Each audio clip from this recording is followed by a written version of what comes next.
Evening, everyone. I'm calling the meeting to order. Could you please stand for the Pledge of Allegiance and remain standing for the Statement of Values? I pledge allegiance to the flag of the United States of America and to the republic for which it stands, one nation, under God, indivisible, with liberty and justice for all. As we gather, we humbly seek blessings upon this meeting. May we act with the strength, courage, and the will to perform our obligations and duties to our people with justice to all. Let us seek wisdom so that we may act in the best interest of our people, our neighbors, and our country. All this we ask as we may serve our community with fairness and respect, putting their needs before all. Thank you. Please be seated. City Clerk, roll call. Councilmember Mahan, O'Neill, Davis, Here. Watanabe, Here. Kolstad, Here. and Mayor Gilmore. Here. Councilmember Davis is under the weather, and Councilmember O'Neill is under the weather and will not be joining us this evening. Is there a motion to excuse her? Second. Motion second.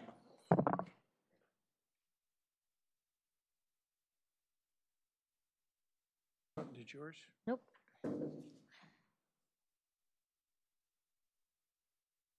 Coming.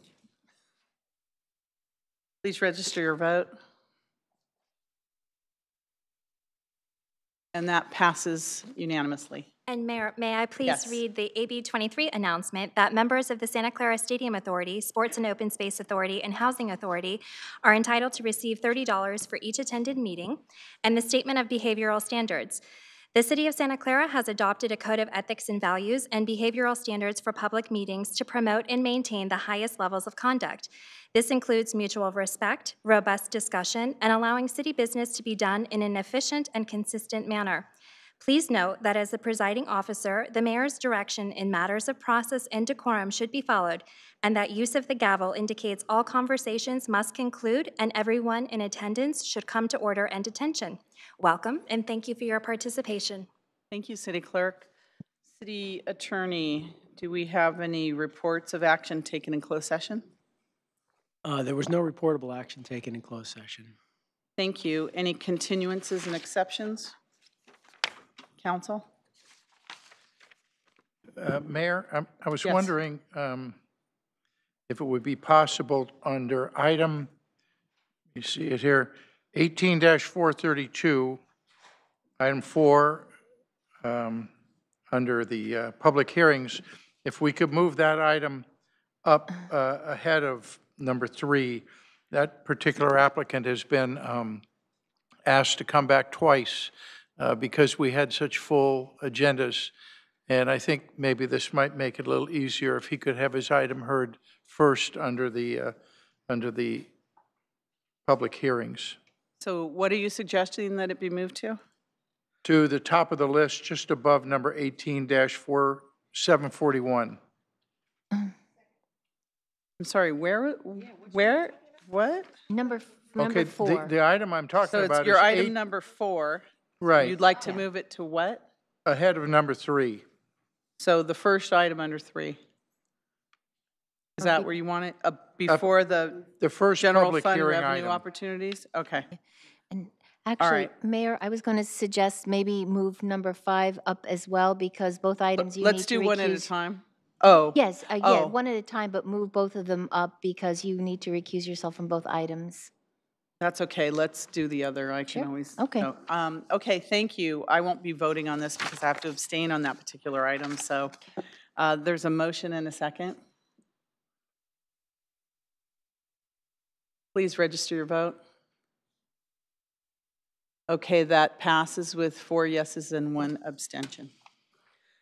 All right. So moving on. Thank you. Oh, I'm sorry. Oh, we'll deal with that at the regular time. yeah. Vice Mayor Watanabe. Okay, our first special order of business is to accept Santa Clara Women's League donation for the Senior Health and Wellness Program and related budget amendment. So please come forward. Welcome. Hi, I'm Judy Hubbard, the president of the Santa Clara Women's League, and I'd like to present you a $15,000 check for the Health and Wellness Program. Wow. That is a big, Big really check, big Dorothy. check. Big check. Wow. Do we have a representative here from the senior center? Yes, we do. Oh, please come forward. Who? Oh.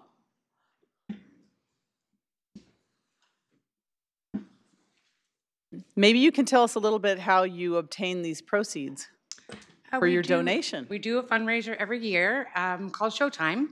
In fact, you were in it, and so was Kathy in our melodrama. And Debbie, too? And Debbie, I'm sorry, Debbie. We And gave Debbie was her in a it. really small part. We Okay. gave her a small part. Give me the gun. And we had a really successful year this year, so it was really good. So, Well, we appreciate that more than anything, and it's so needed at our senior center. You just don't even know how much they're looking forward to this. And I know you work so hard putting on the show and raising money for the senior center. It's really wonderfully appreciated. and we're going to challenge you. again next year, for next year. All right. Coming up. Good. We're excited. Good. Can't wait. Thank you so much. How about if we come up here and the council joins you with the senior representatives and here and bring your big check with you. And the ladies of the Women's Club, Women's League? League.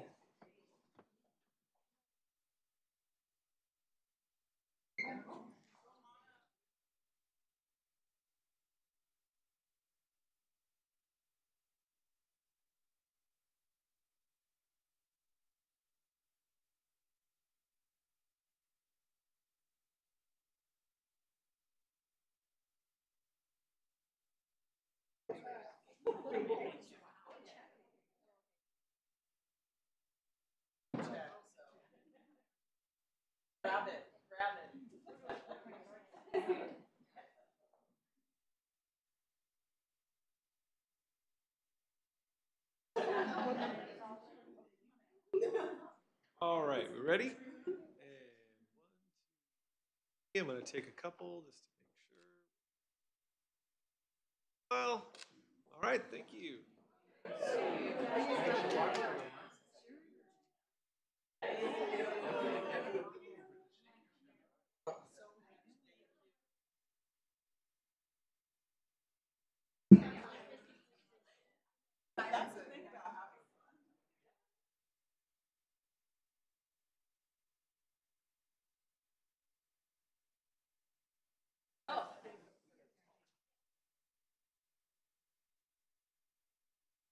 Cash that big check. Figure it out.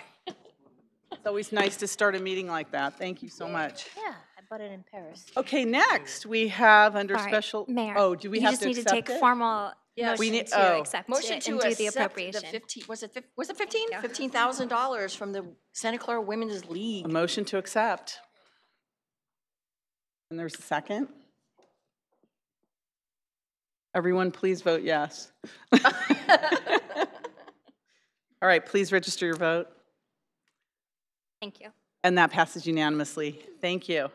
All right, our next special order of business is the Wilcox High School Robotics Team Update, and I see Karen Hardy back there if you'd like to come forward. Oh, Karen. Make an entrance. Oh. Is this the whole team? As many as I can get here after school. Oh, nice. It's not doing too well on tile. Oh. We were usually on a softer. Very cool. Wow. The Very cool. Wilcox Robotics team wanted to officially thank the City Council. We were started 4 years ago, and for the very first time ever, we made it into not only to the regionals of Northern California, but to the super regionals, and we're able to go to Spokane, Washington. Unfortunately, we didn't have a lot of notice. We had less than 2 weeks, and we really appreciated the council moving that forward very quickly so we could help pay our bills, and we appreciate the $2,000 donation, and we wanted to come and officially let you know that we did go. We didn't do as well as we had hoped, but we learned a lot, and we'll have the kids, we had a presentation there. We found only 2 other public schools from California actually made it. Wow. So there were 72 teams, and that was kind of a big deal. And our students did make a 1-minute video for promotion of US First and robotics and engineering and computer science and all that they'd like to share. They came in second in all for their promotional video for the western half of the US, from Colorado all the way to Alaska, clear up through Canada. So we're really proud of them, and they want to show that. Amazing.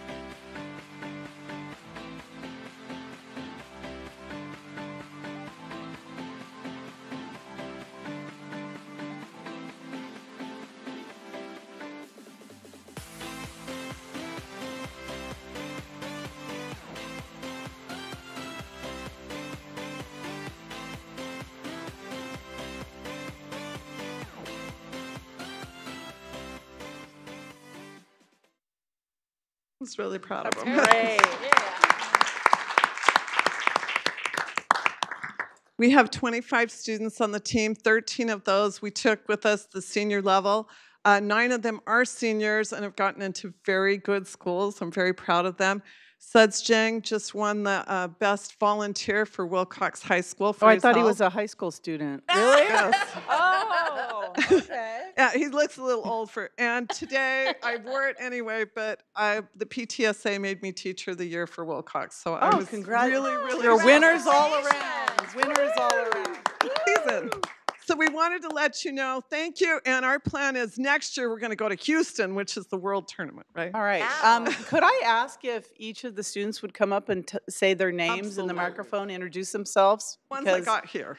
At least the ones that are here, and maybe you want to mention the names of the ones that aren't here, because this is an amazing accomplishment. So tell us who you are. I'm Sahil Shah. I'm a senior at Wilcox. And if you're a senior, why don't you tell us what college you're going to? Yeah. Be interesting to hear that too.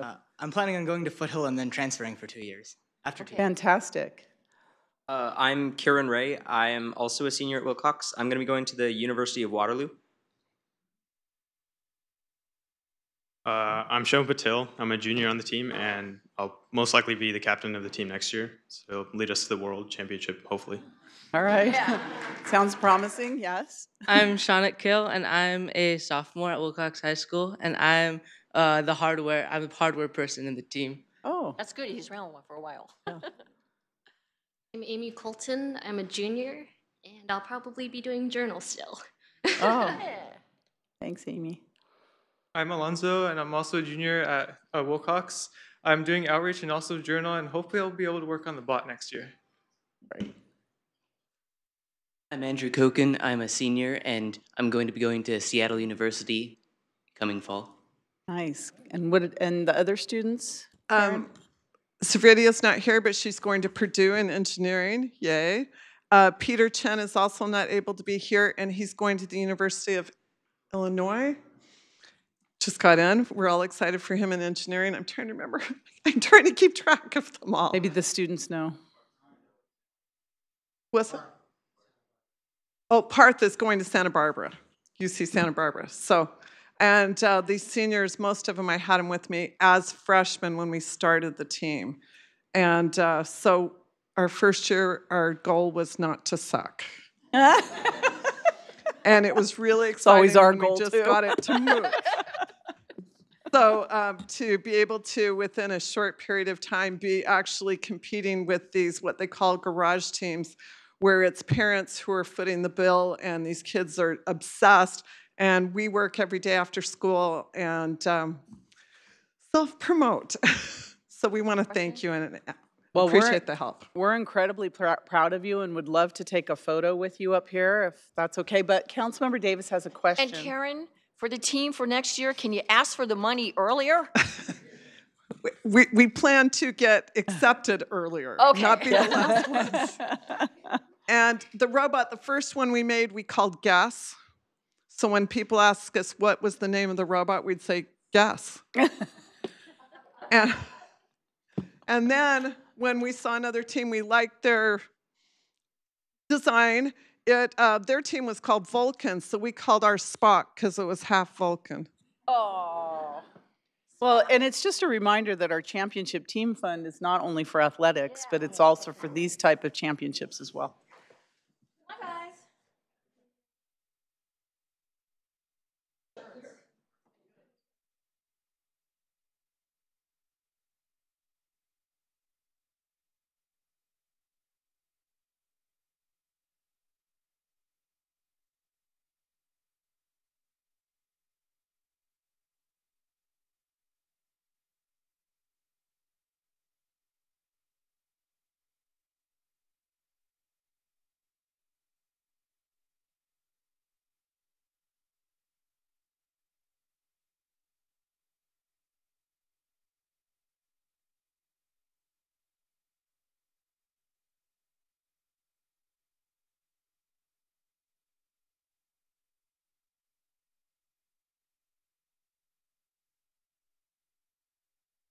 Big smiles. Here we go.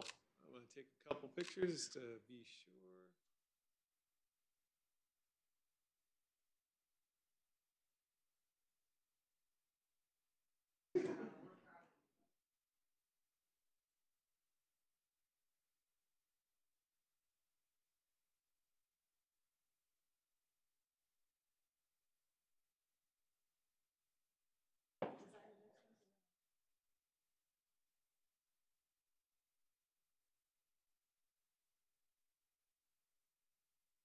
All right. Next item we have on the agenda is the Triton Museum of Art update on the Austin D. Warburton collection of native art and artifacts. And with us tonight we have Preston Metcalf. Welcome. Good evening, Madam Mayor, council people, city staff, and public. I'm a little worried following those amazing students because my boss, Executive Director Jill Myers, is now trying to figure out how to replace me with a robot. So thank you for that. In March, I had the opportunity to stand before you and tell you a little bit about your collection, the Theodore Juarez collection of California Impressionist paintings. We had recently received more than $28,000 to have half of those paintings, those portraying scenes of California, completely restored and conserved. The results were spectacular. And as you can see up on the image, they are now on view at the Triton Museum of Art in an exhibition that will be running through July 29th. I encourage everybody to stop by and see it. Our next step with your collection is to approach museums throughout California in an effort to tour the exhibition throughout the state so that more people can see this wonderful resource that we have. I'm here tonight to give you an update on the second aspect of the city's collection, the Austin D. Warburton collection of Native American art and artifacts. Most of you in here probably know about Austin D. Warburton. He had a nickname, Mr. Santa Clara, and for good reason. He was a sixth-generation Santa Claran. He was a philanthropist, but what a lot of people may not have realized is that he was also one of the country's leading authorities on Native American art and artifacts. He was the quintessential amateur archaeologist and historian. He even wrote a book on the subject, which was widely published. In 1990 and through 1995 until his passing, Austin started bequeathing his entire collection of more than 2,200 works of art and artifacts to the city of Santa Clara.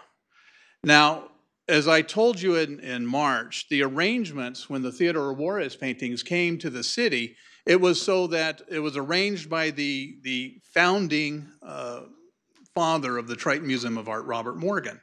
The works went to the city on the condition that the Triton Museum of Art would care for them and hold them in perpetuity.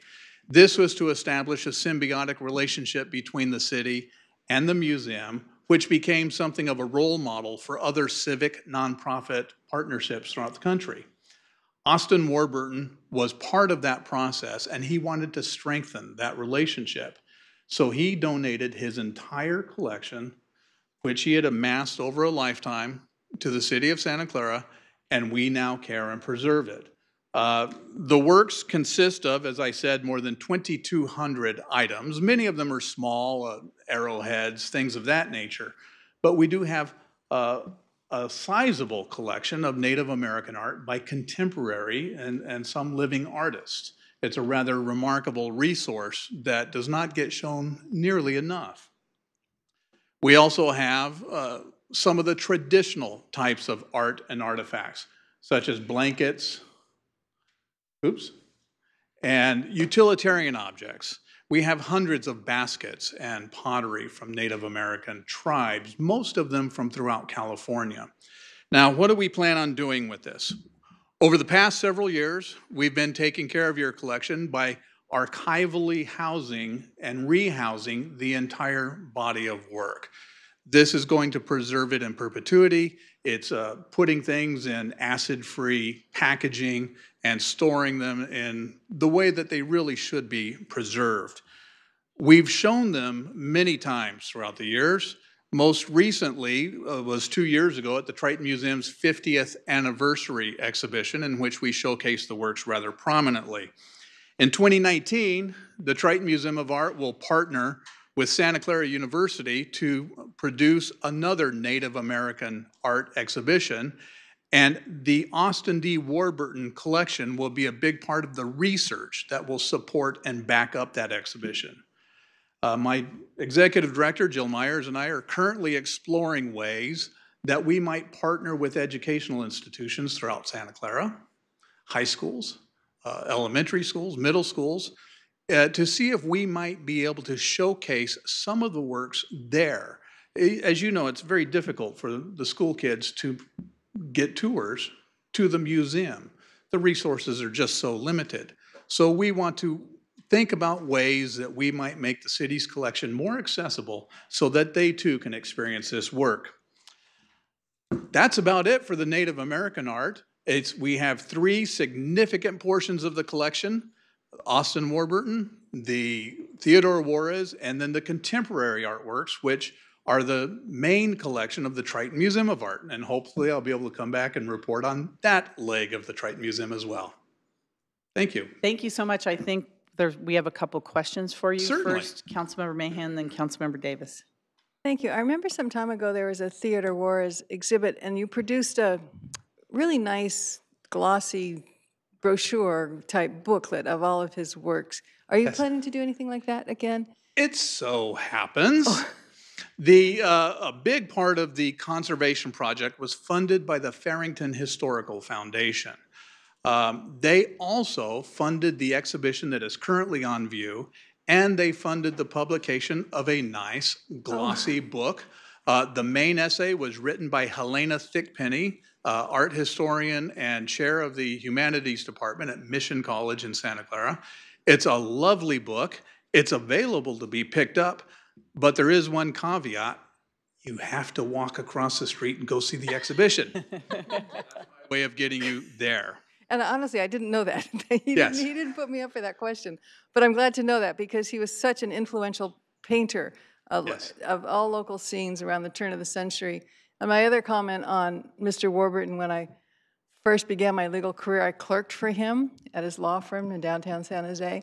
He used to tell me the stories of how he would take his summer vacations driving around all western and southwest U.S. collecting these things. And he would spend weeks and load up his car and load up his trunk and bring them all back. And he had quite an eye and quite an extensive knowledge of what he was collecting and what they meant. And I think he's got probably one of the most extensive collections of art and artifacts from the indigenous American peoples that can teach our kids so much of our history and the tangible objects that folks created. It's a marvelous collection. I'm glad to see it's it's seen the light of day again. It's been many is. years since it's been on display, so thank you for that. Thank you. Thank you. Councilmember Davis? I was also thinking along the lines when because we had that coffee table book. So Yes. I was wondering if we could do that again, being that it's the city's collection. But I was wondering, what about the library? Have you talked to our librarian about having some of these artifacts over there? We have not, but that's a great idea. I know that years and years ago, we're going back some decades, works were shown at the library. But I'm sure that was a previous administration over there, and that's a great lead to follow up on. Yeah, I think it would be really good to go there because we have a lot of people that go through the library. But I think it's interesting to the kids to see the history. And it's, if you can't get into the schools, we always have the libraries. Well, one of the biggest ways for any museum to share its collection, especially when you have to have rotating exhibitions in order to keep audiences coming, is through partnerships with other civic organizations. So that's a great idea. Thank you. Thanks, Preston, for coming.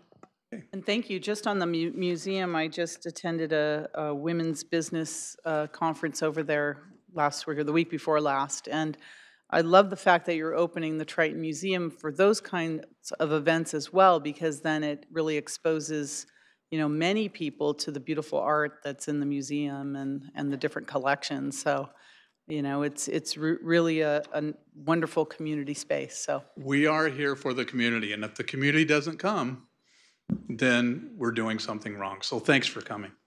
Thank you, and thank you for presenting this evening. We appreciate it. All right, the next item we have is our consent calendar. All items are approved with one motion unless there's an item to be pulled. Councilmember Mahan? Not to pull an item, but just to note my abstention on the minutes of March 6th. I was not here, I was in Maui. March 6th abstention. Do you have that, City Clerk? Any other items to be pulled by members of the council or members of the public? Oh, okay. There's a motion to approve and a second. Noting that abstention. I'll note your abstention. Okay, can someone else please second it? Second. Okay, we have a motion and a second. Please register your vote, and then again, that abstention will be noted. And that passes unanimously. Thank you. Okay, public presentations. City Clerk, do we have any cards for public presentation? Oh, Lee Brofman.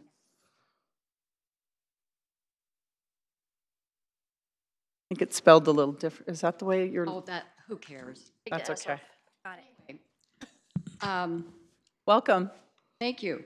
I am here as a member of the Library Board of Trustees, and I'm here again to thank you for our lovely renovation of the Mission Library that is on its way to be completed and is going to be open in a few months. You will all remember what a struggle we had with that. And it was never clear till the very end if we were going to have it or not. And you know, I also want to thank the city staff that worked with us on coming up with a plan, and finally, you lovely people as a city council voted unanimously to do it, and we are well on our way. But what happens next? What happens when we need another expansion? Could happen, or another renovation. What if we need to renovate the north side in a few years, huh, Kathy? So what are we going to do? With this growth in our city, and we are anticipating a large growth, the libraries are going to be hard-pressed to meet the demands of our growing community. It only makes sense, here it comes, folks, it only makes sense that our libraries are included in the general plan as in a specific manner, not as it is now. Like other city services, we feel that you should be charging fees, collecting fees for new developments so that when we need a new library extension or renovation, we don't have to do what we did to get this one done. So I'm here begging for money, well, begging for collections from people in the future, because I know we can't retroactively do this. I know this is not something you can vote on now, but I'm just going to start becoming a little bird whispering in your ear. You know, and also, after all, libraries are our city's largest free public access facilities for learning and community engagement. So, thank you. Thank you for that, and I think we all agree with you. Any other public presentations? Anyone from the audience? Okay, moving on then, we have the item that was pulled forward, and that is item number 4, action on 3402 El Camino Real mixed-use project called The Deck. And I'm going to recuse myself from this item since Mr. Vidovich is a partner with my family on property in the South County. So I will be abstaining. And Vice Mayor Watanabe, if you'd like to come over, and you can use this.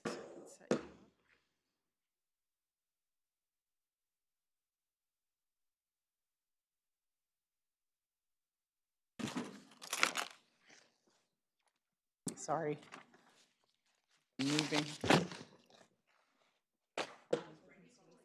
Oh, thank you.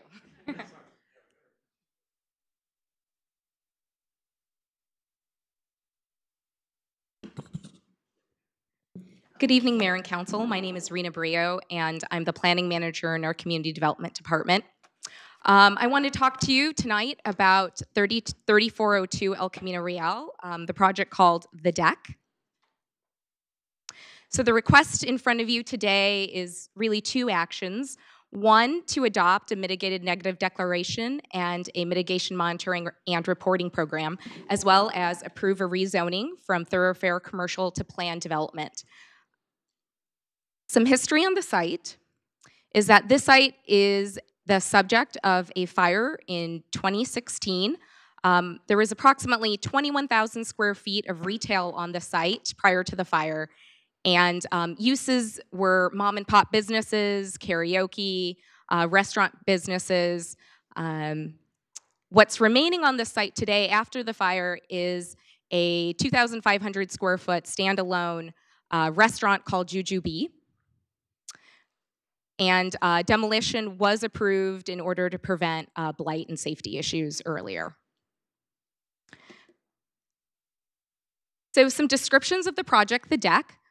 This is a mixed-use residential project consisting of 66 residential units and 9,900 square feet of retail. It also includes about 15,000 square feet of private amenities, and it's 4 stories in height.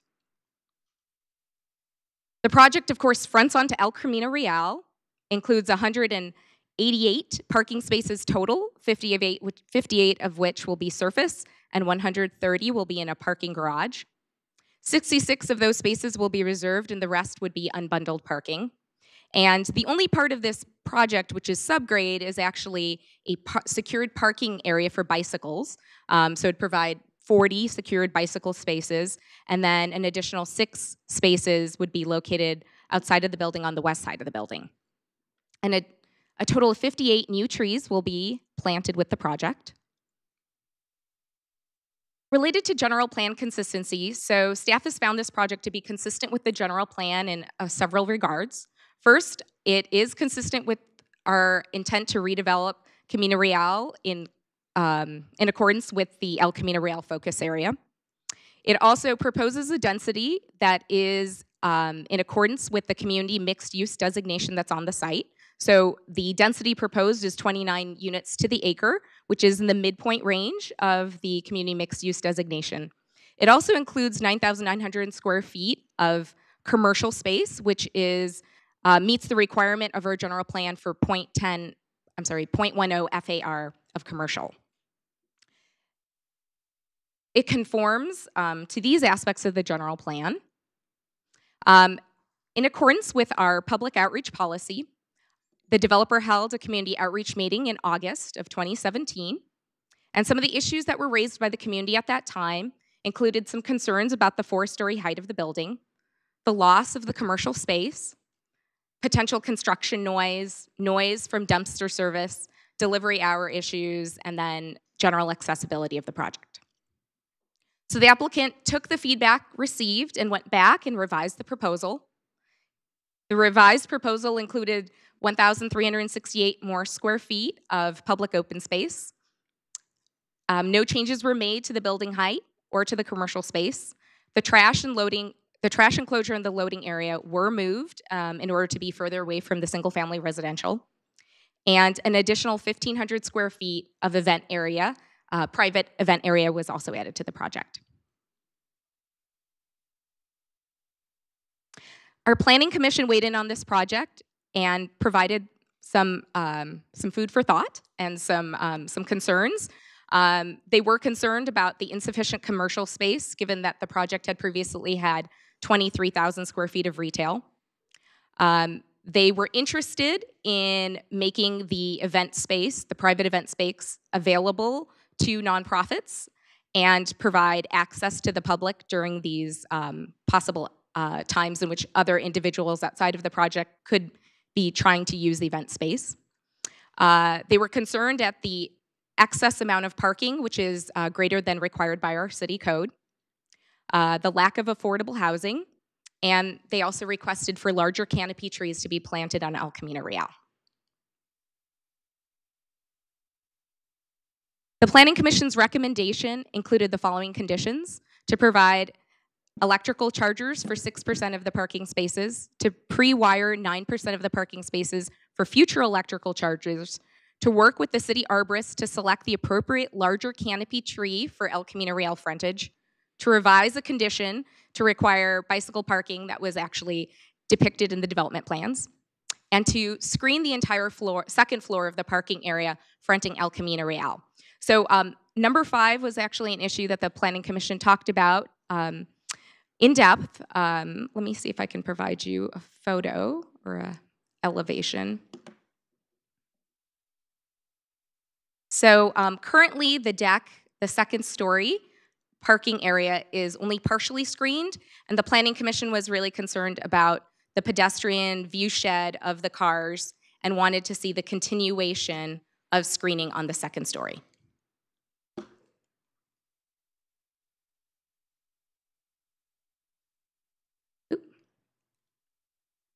So our staff recommendation is to adopt the MND and the Mitigation Monitoring Reporting Program for the project, as well as to adopt the resolution recommending to the council approval of the rezoning from thoroughfare commercial to planned development to allow this mixed-use project of 666 apartment units over 9,900 square feet of commercial space. And that concludes the staff report. Thank you very much. I know this is a public hearing, so the applicant, if you'd like to come forward, Mr. Vidovich, and present to us. Good evening, John Vidovich. It's been about 2 years since it burned down, and this project was inspired by what I've seen in Santa Monica, where they have concrete retail and you put parking on the roof. And I think this is going to enhance the city. It's a high quality project. I'm okay with the Planning Commission comments, except for number 5. And we have a parking deck that's up in the air and there's a pool on top of it. To get the vision of the cars, they had to, with a computer, go way on the side. You will not see the cars from the ground. It's impossible. And we don't want to have an excessive wall there. So I think it's just, they had to do an angled shot so they could see the cars. And I can say that I'm anxious to build it. And if there's any questions, I'm here to answer questions. So that's the end of my. Okay, if you'd just like to stay for a moment, let me see if there are any questions from the council. Anybody? Okay, Councilmember Davis. Okay, so my first question was, and it was addressed, why was there no affordable housing in this project? The project it meets the rules that I believe are in place for projects of this type. And I can tell you, when we designed the project, it's a very expensive project, and because of the delay, it's a tough one to build. But we're Okay, we're trying to live within the rules. okay, and the reason for halving the retail space? The entire site had retail. Right. And to have a mixed-use project, the only appropriate place is to put the retail on the ground floor. And what we did to enhance that retail is we developed an area upstairs and we put extra parking in there so that we could have events. So even though it says 0.9, that area upstairs will be used for events that is quasi-retail. So it's the most that we could possibly put on. If we put retail in the back, it's just not practical. Okay, and then what anticipated retail uses are you going to have there, or what would you put there? Restaurants are popular. I could see some restaurants. We have a lot of parking, and the event space is conducive to restaurants. There are still retail tenants that exist on the El Camino, even though the internet is really, hurt the retailers. And, anything that people have demand for will go in that center. Okay, and the gym, is that for residents and the community?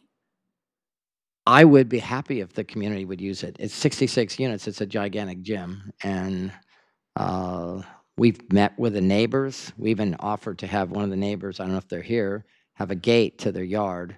But we think if neighbors can use the gym, it's good for us because they keep their eye out on it. And I would have no problem with the neighbors using the gym.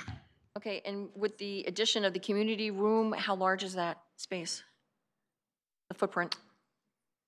The gym space? No, the community room. You added a community room? I don't think it's a community room. It's an area outside where you can Outside. have an event. And it's Okay. it's sort of walled off. But you're going to open that up to the community? We're opening it up nonprofits or- we're in business, we're opening it up to people that want to use it. If Okay. it's a nonprofit, we'll probably give them a break. If Them a break. if it's somebody, the city has a big party there, we'll probably charge you extra. So I'm just kidding. That didn't help you get approved there. But I'm okay. just kidding. I know. Okay, so those are my questions for now. Thank you. Okay. Thank you. Councilmember Mahan, please. I had some questions on retail too, because we're seeing such changes in the retail market these days. I mean, if you were to put 20,000 square feet, do you think you could even fill it these days? It's Retail's impossible, Patty. Yeah. We're putting retail on the frontage. I think it's really important that the city save as much retail because El Camino is a place where you can go. It's going to be hard now that you're going behind. You're putting the retail in the front. It's going to be hard. We've made the parking spaces bigger than average, and we have more parking there. We made the aisle bigger. We're not anywhere near your minimums. And we're doing that because we want it to be inviting so people go there and they feel like it's an okay to go for retail. Okay, thank you. Thank you. Anybody else? Councilmember Colsad. When it's appropriate, Vice Mayor, I have a motion. Okay, thank you very much.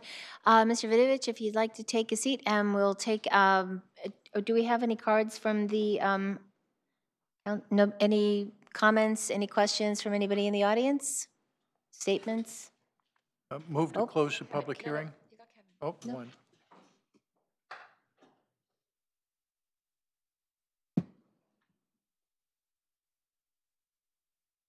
Hello, Council. So I've actually talked about this project, and I've talked with a lot of residents about this project as well. I generally don't like to talk about a project unless I live in the neighborhood or people have talked to me about this. And my personal views on this is we are missing a lot of opportunities along El Camino. The one distinct fact, the one distinct feature of this particular lot is that it is very deep. And I know that we have a no live music ordinance, and I think one of the reasons is because there's very, very few places where we can have live music, where we'll not disturb residents. And I kind of hope that this would be a place like that. When we talk about the internet killing local business and retail, internet is not killing local business and retail as much as having isolated commercial places and places not walkable. You cannot go from one area to another. You can't park in one space and then spend half an hour walking around. That's killing my desire to shop, and I shop locally as much as I can. I shop in real stores as much as I can because I feel that that helps our economy better than shopping on the internet. I literally do that. But at the same time, I would love if we looked at these lots, sorry, I'm a little sick, for their special features. And this one, again, is a very deep lot. In fact, if you look on the west side, it's one of the deepest lots on the west side, and there aren't many others like it. I think Moonlight was another one. And we need to start looking at what we can do with these kinds of special lots and these kinds of special parcels that benefits Santa Clara. I understand developers need to make money, and that's the point, which is developers are not our neighbors, they're not our friends, they're actually businesses. And they're not necessarily doing the best for Santa Clara because they have to do the best for themselves first. I'm not even blaming them for that. I mean, that's good business sense.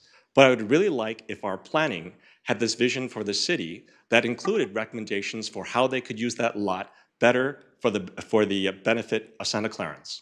Thank you. Thank you, Mr. Park. Councilmember Mahan. Oh, I was going to wait up when it's appropriate for comment time. Okay, thank you. I do have a question, Mr. Vidovich. I know there is quite a bit of parking delegated on this site, and I believe about 130 parking spots in the garage and then another number on the ground. There's more than code requires. Yes. And the parking spaces are bigger. Yes. The reason is several. One, we have single-family homes. This project, everything else behind there is commercial. There is single-family homes, and we pulled the units back for the single-family. Mm-hmm. The second reason is that we're finding these have a lot of 2 bedrooms, and there is a significant amount of 3 bedrooms, that there's more people living in these units. And if you don't provide the extra parking spaces, they go park in the neighborhood. And we think that the minimum parking that you allow, it does encourage more housing, but we feel that we would like to have enough parking so that we're not going to impact the neighborhood. We have other properties in that area. We're friendly with the neighbors, and we think the extra parking is a benefit. And if the commercial is successful, which hopefully if you have restaurants or something that's successful, the extra parking is very useful for those businesses. So that's the reason for the extra parking. Yeah, no, I understand, and that makes good sense. You want to accommodate, but at the same time, it just seems that one of the goals that we strive for is traffic demand management, reduction, and encouraging developers to bring on TDM measures in order to accommodate that and accomplish that. Did you look into any of that at all? We're going to participate in traffic management plans. Mm-hmm. If the parking space is not used, it's benign. It does not create any pollution. It's benign, and we just think that it's a safety measure because we do see, particularly with 3 bedrooms, we see a lot of times you have 3 separate unrelated people there, and they sometimes have cars. Even though they may not use it every day, they have a car. Mm-hmm. Okay. Yeah, and then regarding the affordable housing, I believe this project was in the pipeline, and so therefore it wasn't under the, it wasn't necessary to have the affordable housing, and that's not going into effect until August of this year. Yeah. Okay, anybody else that would like to say anything or have any comments? Otherwise, I will close public hearing. Move to close the public hearing. Okay. Second. Thank you.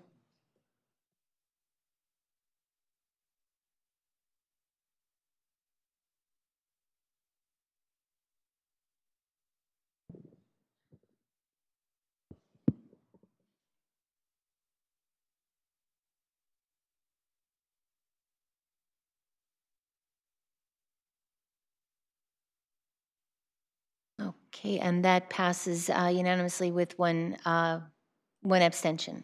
Okay, thank you. Okay, there was, Councilmember Mahan, did you still want to speak? I did. I want to speak in favor of this project. I think it's an attractive project. I agree with the screening on the parking garage. I think if you were to do that, it actually interferes with the view and the light and the air from the El Camino through the project, because you could actually see through there, and it actually makes it seem less massive. So if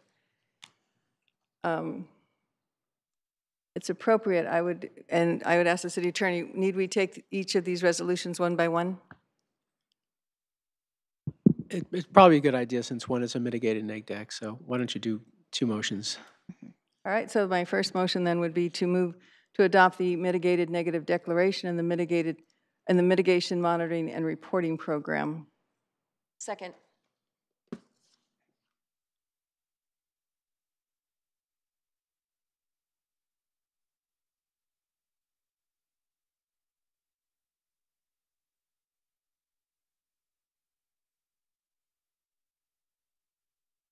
And that passes unanimously with one abstention. And as for the second motion, I know Councilmember Kolstad, you made a request. Vice Mayor, I just wanted to make sure that in the motion, that item number 5, that was a condition of approval, would be omitted. The first 4 that the Planning Commission recommended would be included. The screened, I just wasn't sure if that's what she was saying, is that... Yeah. No, the first motion was just to approve the mitigated neg deck. So I think that would come in the conditions of approval for rezoning. So the next motion would be to approve the rezoning. And can we add the conditions on the same motion, City Attorney? Yeah, I think you would approve the rezoning on the basis of the recommendations from the Planning Commission, but then I think if you have a desire to remove one of those conditions, you can do so orally right now. So the motion would be then to approve the rezoning and the conditions of rezoning approval as presented, with the addition of items 1 through 4 as recommended by the Planning Commission. Second.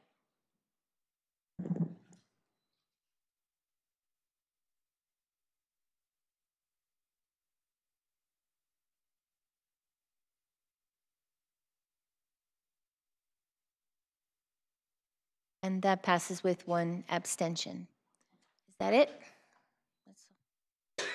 Congratulations, Mr. Vidovich. You have a project. Good luck. And we get a discount on the bar, right? We're going to have a party there. Thank you. We can't accept those gifts. Most important thing. Oh, you're allowed back now? Thank you, Vice Mayor. So the next item on the agenda is the public hearing for discussion and review of potential general fund revenue opportunities and budget amendment. City Manager? Good evening. We're going to assemble our small panel before we get started. And if you can pull up the presentation. We're covering, as part of this presentation, item 3A, 3B, and 3C. And the way that the item has been developed is, in your packet there is, under item 3A, what we're calling an umbrella report that speaks to all of the potential general fund revenue opportunities. And then from there we'll move on to a presentation around the City Council's direction to establish cannabis policy with a related revenue option, and then we'll close with the infrastructure parcel tax.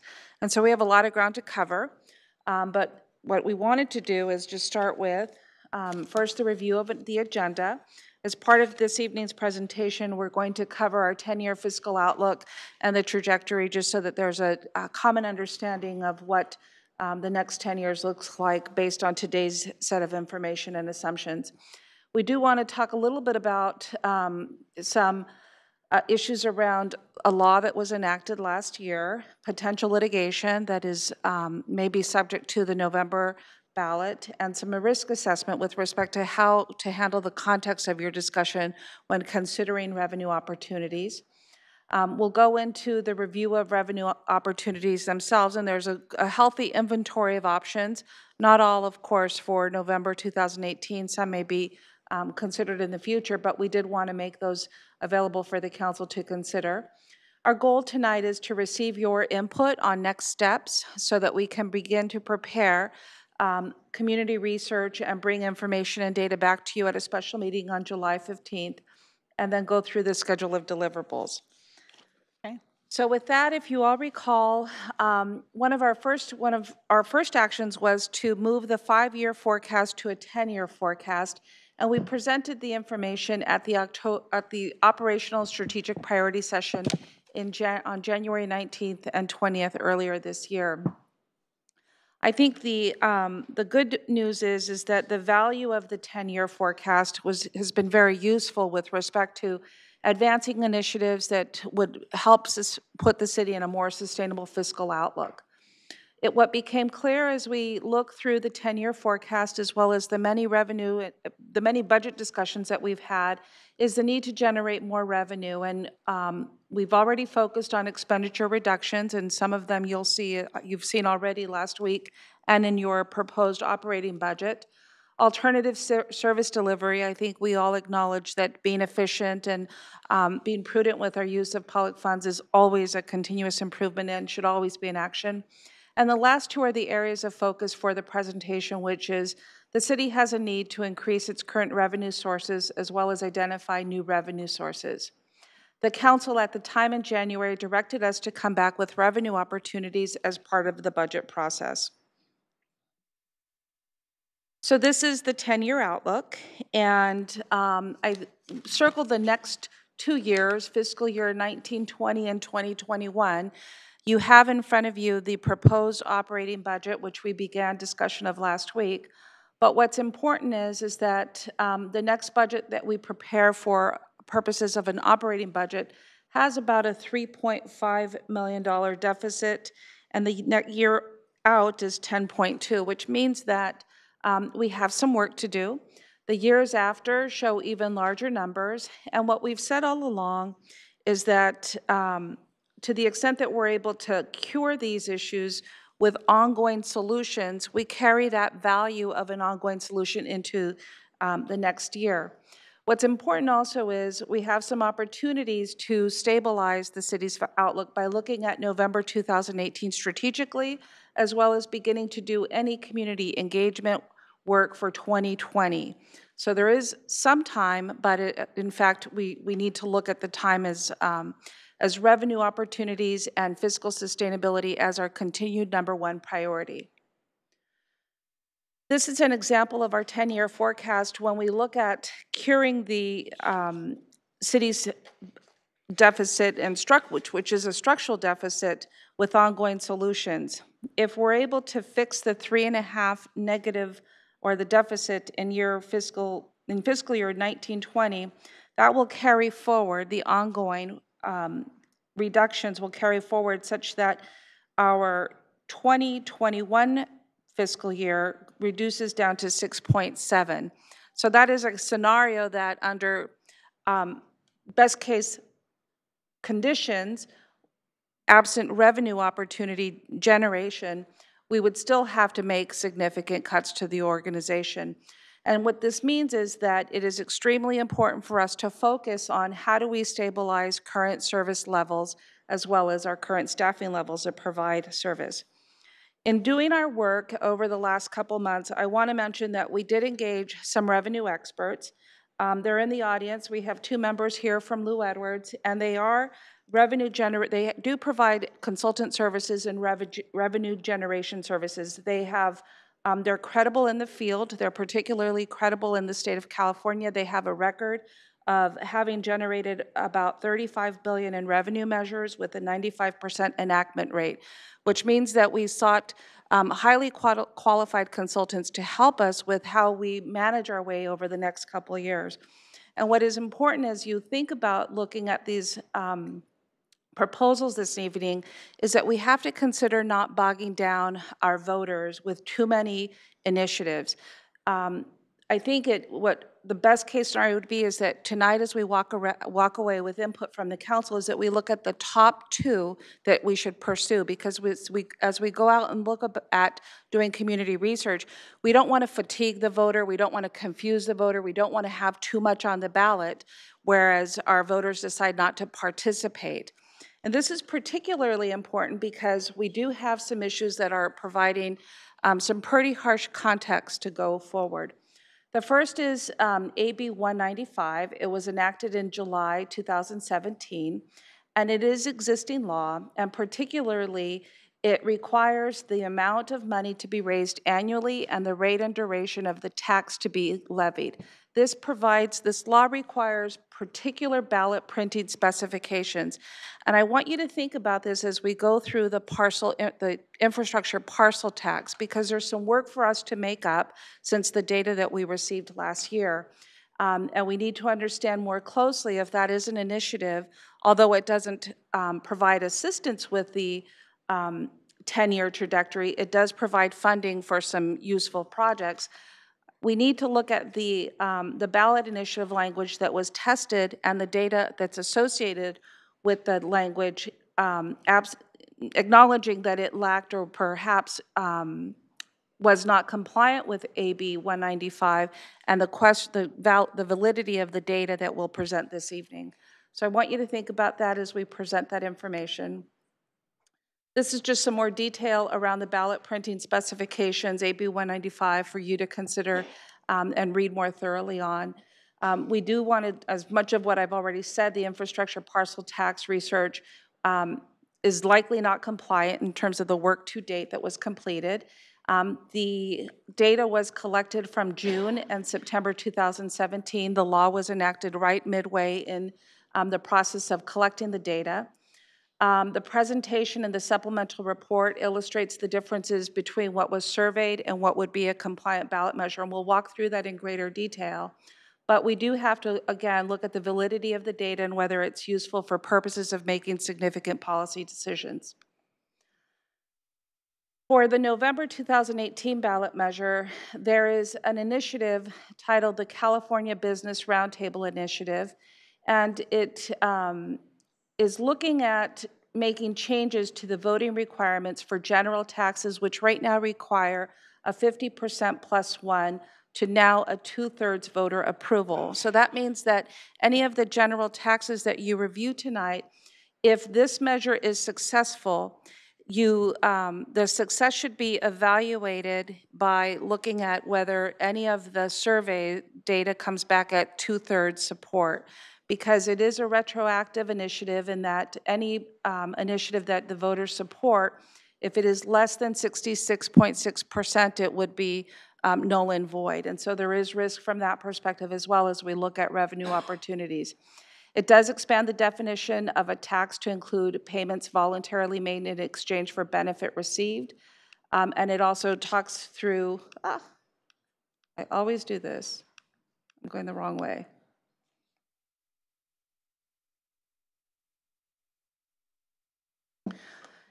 It does cover issues around franchise fees. The ballot measure for this initiative also creates additional requirements for ballot language when a tax measure is put to the voters. We'll be tracking that so that any of the community research that we complete does align to what the initiative is, so that anything that you would consider would already be compliant in the event that this does pass in November.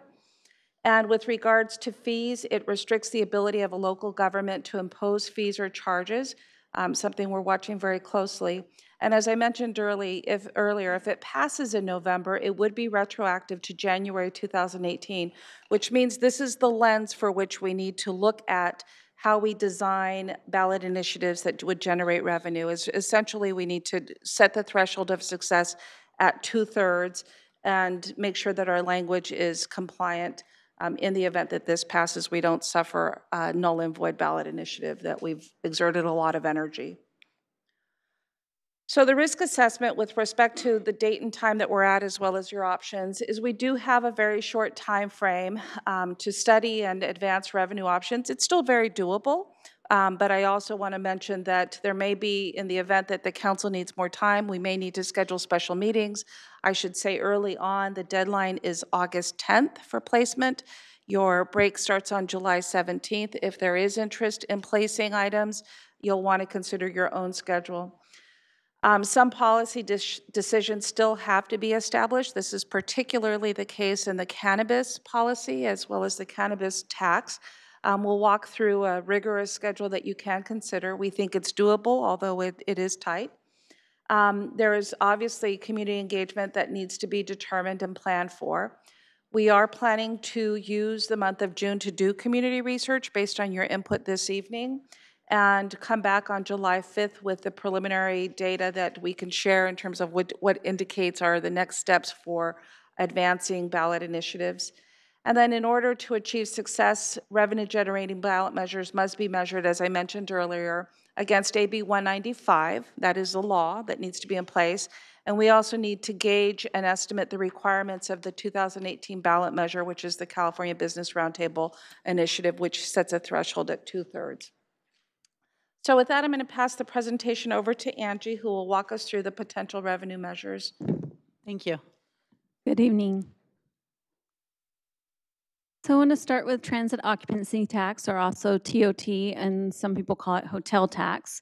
And this tax is charged to hotel guests and short-term rentals. Our current general fund revenue in this line item is $21 million, and over the last 4 years, it's been relatively flat. We've been between 20 and 25 million the last 4 years. This revenue is used for general local government purposes such as police, fire, parks and rec, and libraries. And it's a volatile revenue source because it is very sensitive to economic trends. When we had the recession, this revenue line item dipped drastically. There's currently 37 businesses that pay TOT, including the online rentals. 9 of these hotels are located in the CFD, and they provide 75% of the TOT revenue. So of the 37 businesses, 9 hotels provide the majority. The City of Santa Clara's current TOT rate is 9.5%, which is one of the lowest in the county. You can see from the chart, only Gilroy is lower than us. And also wanted to note that Sunnyvale is currently considering a 2% increase. They're currently at 10.5. Each 1% increase would generate an additional $2 million, and an assessment of 2 to 3% increase could be studied, leaving the Santa Clara's rate well within the range of the other jurisdictions. I just wanted to quickly go over the Community Facilities District, the CFD, which is a tax of 2%. And this was pledged to finance the stadium project, and the debt is not an obligation of the city. And the CFD was established in 2014 and expires in 2054. If a TOT increased by 1%, the funding of that amount would go to the funding amount that would go to the Stadium Authority would also be reduced proportionately. And what that means is that if we increase, well, we're projecting that the debt, it's paying down very quickly, the CFD debt. So we're thinking we have about 14 more years of the debt. So after that, the full 2% of the CFD would go to the Stadium Authority for operations. But if we increase the city TOT by 1%, then that would decrease the Stadium Authority's 2%, and it would go down to 1%. And again, the 9 hotels I mentioned earlier are located in the CFD. So the hotel guests, which I had mentioned 75%, they pay 11.5% of TOT rate in the CFD area.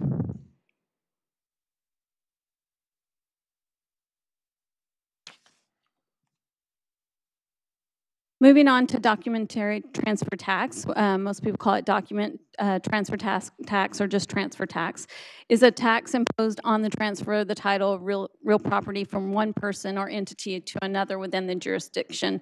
And this is based on the property sale price. And again, it's also a volatile revenue source because it's sensitive to economic trends. The way the current county transfer tax is it's $1.10 for every 1,000 sale amount. And currently the city receives 0.55 or 55 cents, and the county receives the remaining 55 cents. If we were to increase this, the county would then get the full 110, and the increase would go to the city. So if we doubled it and we said we were going to do 220, the city would get 110 and the county would get 110.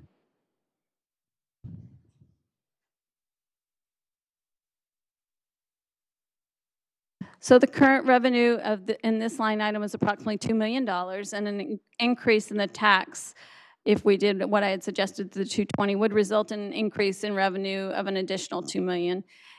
For a property that's sold for $1.5 million, which is about the median sale price right now in the city of Santa Clara, this tax would increase from $1,600 to over $3,000, so it would basically double.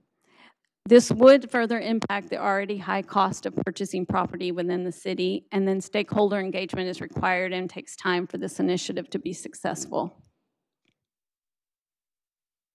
Moving to utility user tax. So utility user tax is a common tax that is imposed by a city on the consumption of utility services such as electric, water, sewer, and telecommunications. The rate and the use is determined by the city, and the tax is levied on the utility customer. The city does not currently have a utility tax, utility user tax, and utility user tax rates vary in the area from 1% to 11%. The most common rate is 5% in the state of California, 5%, and the average UUT in Santa Clara County is 3.7%. There's 7 local cities in the county that charge a utility user tax, and they're listed here for your reference. A utility user tax could address both the infrastructure needs and preserve city services.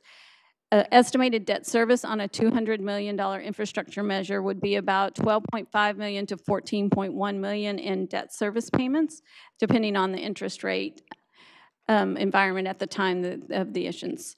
A 1% utility user tax would generate an estimated $7 million. So a 3% would need to be imposed to generate approximately $20.6 million that could be used to fund debt service payments and provide additional funding for city service. Again, this impact would be to all city utility customers, and again, significant stakeholder engagement is required and takes time for this initiative to also be successful. And I'm going to turn this over to the Assistant City Manager, Ruth Shikata. Thank you. Good evening, Madam Mayor and the members of the City Council. I'm going to talk a little bit about the cannabis tax program, the cannabis tax, and where we are right now as far as our work program is concerned. So with that, I thought I'd start at the looking forward as far as what the work program that we would need to get to over the coming months. So we have community meetings set up right now, one for tomorrow and another one on June 14th to begin some next steps outreach to the community about the things that we're looking at as far as the regulatory framework. So we're going to talk a little bit about that in the presentation. There are 3 main components of the regulatory framework. One is the health and safety ordinance and the resolutions, which would be looking to bring to council at the end of the month. Getting some initial community feedback and reporting back to council on July 5th. And then looking at the consideration of a new tax and tax structure from the council on July 10th or July 17th. And again, as the city manager mentioned, that getting a tax measure to the ballot would require some action by the council by August 10th. Going to a land use ordinance and corresponding environmental documentation to the Planning Commission and City Council in the August-September timeframe, as well as looking for approvals on regulatory fees and cash management policies. So these are all actions that we'd be looking for the council to take in the coming months if we were going to try and get to a November ballot. So now going backwards, just a little bit of background on what we've been doing as far as cannabis is concerned. We started off with a study session with the council in January, which launched our work plan to create a policy framework. And in the audience tonight from SCI, our consultants are John Bliss and Sonia Ortega, who are here to answer specific questions if you have them. In February, we had a series of community engagement meetings. And then in March, the city staff toured two of the licensed facilities that are already established in the city of San Jose. And with that, the education process and the early outreach process, and staff really started to begin its work on preparing for regulations here in Santa Clara. I wanted to note that, so right now we've had about 3 months of active staff work on the policy side, and that if we were going to try and bring forward some policy recommendations on the health and safety ordinance by the end of June, we'd be about 4 to 5 months worth of policy work. And for context, in San Jose, that their policy work was in the 8 to 10 month time frame. So as the city manager mentioned, it still can be done, but it will require a lot of work from the staff side and seeking input from the council. So on the regulatory ordinances, there we go. We'd be, of course, needing to comply with state law, and we'd be looking at adoption of regulations specifically for the city of Santa Clara. Now, the health and safety basically regulates the who, what, when, and how of cannabis businesses and cannabis licenses. So who could seek a license? What can they do? How can they operate? When can they operate? So those regulations we'd be looking to bring forward that framework first. And then after the council considers that framework, then we'd follow up, and like I said, in the August-September timeframe on the zoning side. This would outline where these businesses could seek a license. So what kind of zoning requirements you might have, other locations and distance requirements. These zoning changes would be incorporated into the zoning code. So we'd be, with all of these regulations, we'd be looking at making sure that the cannabis businesses are sustainable. So in other words, making sure that we'd be adopting regulations that in fact allow cannabis businesses to operate here, and that the regulations aren't too burdensome or cumbersome that they don't come. We'd be looking for council consideration of an ordinance structure at a macro level, basically creating the big framework for a cannabis program, and then coming back with resolutions that provide for more details and easier operational levels for changes if the council feels is necessary as we start implementing the program. So some of the early policy considerations are about the types of cannabis businesses that the council is interested in allowing here in the city of Santa Clara. So there are 6 different types of licenses available: retail, which would include delivery to the customer; cultivation; manufacturing; transportation; distribution; and testing. And so based upon the tours that the staff took and taking a look at regulations, we would recommend that we allow for all the different types of licenses here in the city of Santa Clara, especially if we're looking at maximizing revenue potential. With the exception of banning outdoor cultivation, so allowing for indoor cultivation, and also prohibiting the volatile extraction processing, and then allowing for non-volatile. So an early consideration is the number of locations or the number of licenses that we might want to allow in the city of Santa Clara. So because this is a brand new program, we're looking at all the implications associated with establishing a cannabis program. Our recommendation would be to allow for a maximum of 3 cannabis locations within certain zoning designations. And the reason why that we'd be recommending a specific number of locations and to limit it at that, we saw that many cannabis businesses actually layer their licensing in one location so that they might do some cultivation as well as some retail and deliveries. So from a staffing side, once you have the one cannabis business and we put on all the regulations and we're able to monitor that one cannabis business, the incremental workload associated with monitoring that an additional license is smaller than looking at allowing for that same type of license somewhere else at a separate location. So we have to also just note that the monitor and the implementation of this program, while we're saying only 3, would still come with a significant amount of workload for certain of our departments, especially the police department. And so as we're launching into the program and the possible framework for this new type of business in Santa Clara, we should also be mindful of the fact that whereas we might be able to generate some revenue for the general fund that would help us significantly with our current fiscal outlook, it's not free money, and it comes associated with it a number of staffing and other costs. So the last piece I wanted to mention on this slide on the policy considerations is that we'd be asking for council consideration of ordinances that would be, again, health and safety and the land use in advance of a potential ballot initiative. And so certainly the council could consider adoption of these ordinances and make them contingent upon its effectiveness, contingent upon the successful passage of a potential cannabis tax.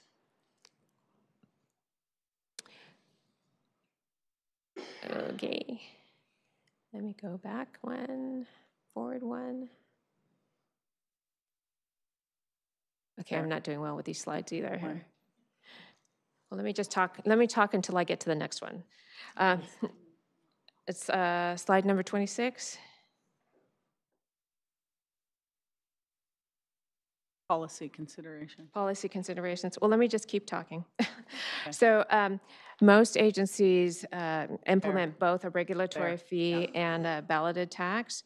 So the regulatory fee generates reimbursement of revenue for our actual costs. So there we go, our actual cost of the legally permitted activity.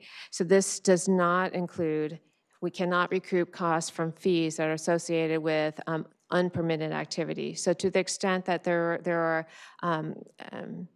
local enterprises that pop up that don't have permits, and the police department goes or the fire department goes to inspect them and cite them for the fact that they don't have a license. I mean, all of those costs are not recouped by a license program. So those costs would be absorbed by the general fund. So some of the unique elements of a local cannabis tax is that we'd be looking at balancing out the revenue maximization of how much we could get from the tax versus suppression of the black market and or competition from nearby municipalities. What that means is that if we set a threshold of tax so high and that we could actually encourage black market activity. So we want to set a tax at a level that is sustainable for businesses to legally operate. As well, if we set a threshold that is too high, we could also create a circumstance in which our costs, or the cost for the consumer to purchase something from within the city of Santa Clara to be higher than a neighboring jurisdiction. So another unique element of the cannabis tax would be that these taxes are really only paid by the users of cannabis, so they're not applied across the general population. And cannabis taxes are often supported by both cannabis proponents who are eager to see more cannabis activity or more cannabis business locally, and then those people that oppose cannabis because they feel as though that the taxes are appropriately aimed toward those people that use it. The cash management policy would need to be developed, as you saw earlier in the work program. We did see that when we were in the city of San Jose that the businesses are finding ways to manage their cash. They are finding banking opportunities, so that whereas maybe the image of suitcases full of cash coming into City Hall might be an image of the past, that cannabis businesses are actually finding ways to pay their licenses and to conduct businesses beyond just cash. So this slide here, we talked a lot about this already, the manager and the finance director, about the type of tax and the things to be concerned about as we get to a potential ballot in November. And just as an overall strategy on looking at the tax, that these are examples of some local initiatives that have gone forward recently. It's a combination, it's a hybrid tax, a lot of them are. It's a hybrid of gross receipts as well as a cost associated with the square footage of a particular location. So as we look to the next slide. So on the gross receipt, which is a percentage, so the pros of that is pretty straightforward. I mean, whatever the revenues are, that there's a certain percentage tax associated with that. So it scales with the amount of revenue received. The cons of that is that it's a lot more administrative time for us, for staff, and it's less predictable. Similar to a sales tax, it fluctuates with the market. The other way we can look at it is on a square footage basis. So obviously that's more predictable. Once you have a location, you look at the square footage of that location and you tax based upon that. It's very predictable. That's the good news. It's also protected against crop loss. So to the extent that there are there's some cultivation or processing, and that for some reason the product is not able to be sold, that the square footage formula really is not impacted by that. However, the con for that is that the revenue is flat, that we don't see a rise in the market. We won't see appreciation on the revenue. Once the cannabis business is established and its location is established, we know how much that's going to be, and it stays fairly fixed over time unless we raise the overall rate. So a hybrid approach might be something to consider, which is both the sales on the gross receipt side as well as the square footage side. And that the challenge would be, and the goal would be to have an optimal rate, so that what is the right mix between the receipt side and the square footage side. And so I think with that, I'm sorry, one last point on that was that, that as we look to bring forward a recommendation to you on a potential language for a ballot, that we might seek council's consideration of putting a maximum threshold on the percentage tax. We might want to do that so that basically start low, grow the program, and then have the flexibility to move the tax over time without having to go back to the voters. So these are just some of the examples of other local jurisdictions that have a tax in place. Cannabis has an initial rate of 7 with a maximum of 15. Sacramento at 4%, Oakland at 5%, and you can see that there is a range of percentages there, but they're landing in the 6-7% range. So one of the things that we also wanted to point out was just how much money should we potentially expect to see from cannabis tax. And as a general rule of thumb, of course, every community is different, but as a general rule of thumb, you might want to expect basically a $10 or $20 per capita on an annual basis. So translating that to Santa Clara's population, we might be looking at a tax that would generate a $1.2 to $2.4 million annually. And so that's just something to consider as you're looking at all the other potential revenue opportunities. And with that, I'm trying to give that to Manuel. Thank you for that. Thank you. Oops, let me go back. Thank you, Ruth. Mayor, members of the council, pleasure to be here tonight to talk to you about the infrastructure partial tax. Start off with a little background for you. As you know, we've been back and we've spoken to you about infrastructure both in 2017 and 2018. And on February 20th, we had a study session, this was 2018, to specifically talk about the International Swim Center, the ISC, and the Community Recreation Center, the CRC. So we spent a good hour discussing the ISC and CRC as well as funding options for it. And in summary, there were 3 key points that came out of that discussion. One was the current schematic design that you had seen for a number of years was not affordable. That project was about a $250 to $300 million project. To be able to deliver on a large-scale project, we have very limited funding options. And ultimately, what we determined is that a new tax measure would be needed to be able to fund a project of that magnitude. The consultant did some work and some preliminary polling to determine kind of what kind of a tax measure might work and what kind of project might be funded by a tax measure. And two key findings came out of that. One is that there was not enough support for anything that was just specific to the ISC and CRC, and it had to be something more comprehensive that had other elements associated with it.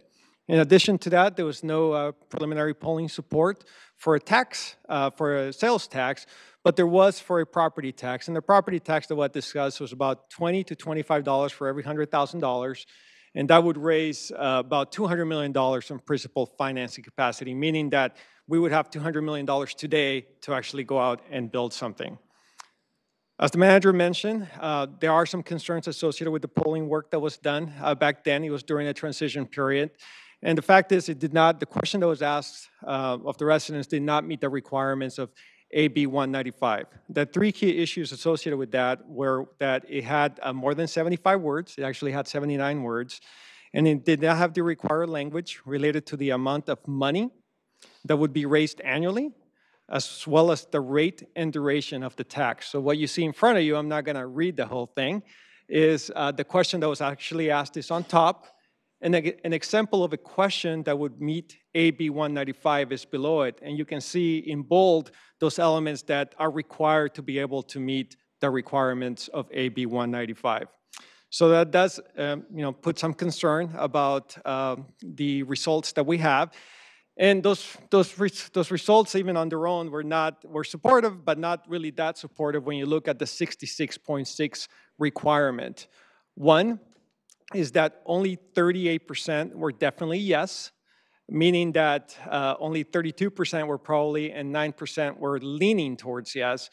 So after we go out with a compliance survey question, we need a minimum increase of 28.6% of those voters to shift to definitely yes to meet the 66.6 requirements. So that's a significant number to achieve, especially once we put the additional required information as to how much this is going to cost each property owner.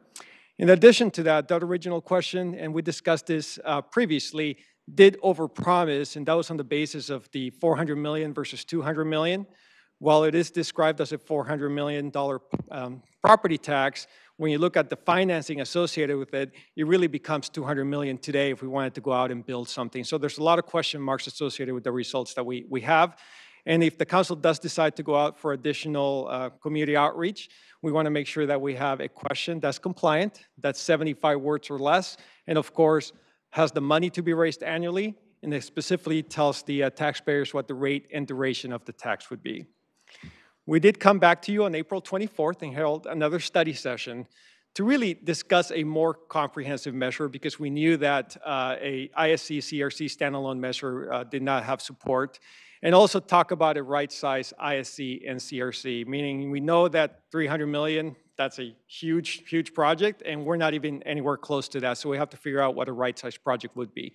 Our departments of Public Works, Water and Sewer, and Recreation did a comprehensive needs and funding presentation as it relates to infrastructure. And we had two key items that came out of that. One is that we have infrastructure needs that are in the hundreds of millions, but we're able to have discussion as to what could be included in a comprehensive measure. What are the city priorities? And of the city priorities, what could fit within that $200 million 2018 budget? So, of course, some of the findings of the April 24th discussion is that from a transportation and payment perspective, obviously, we always like to have more transportation and payment money, but we have a lot of funding sources out there that are doing their job in many ways. Water and sewer, mostly funded by user rates and developer fees, and we foresee continuing to do that into the future.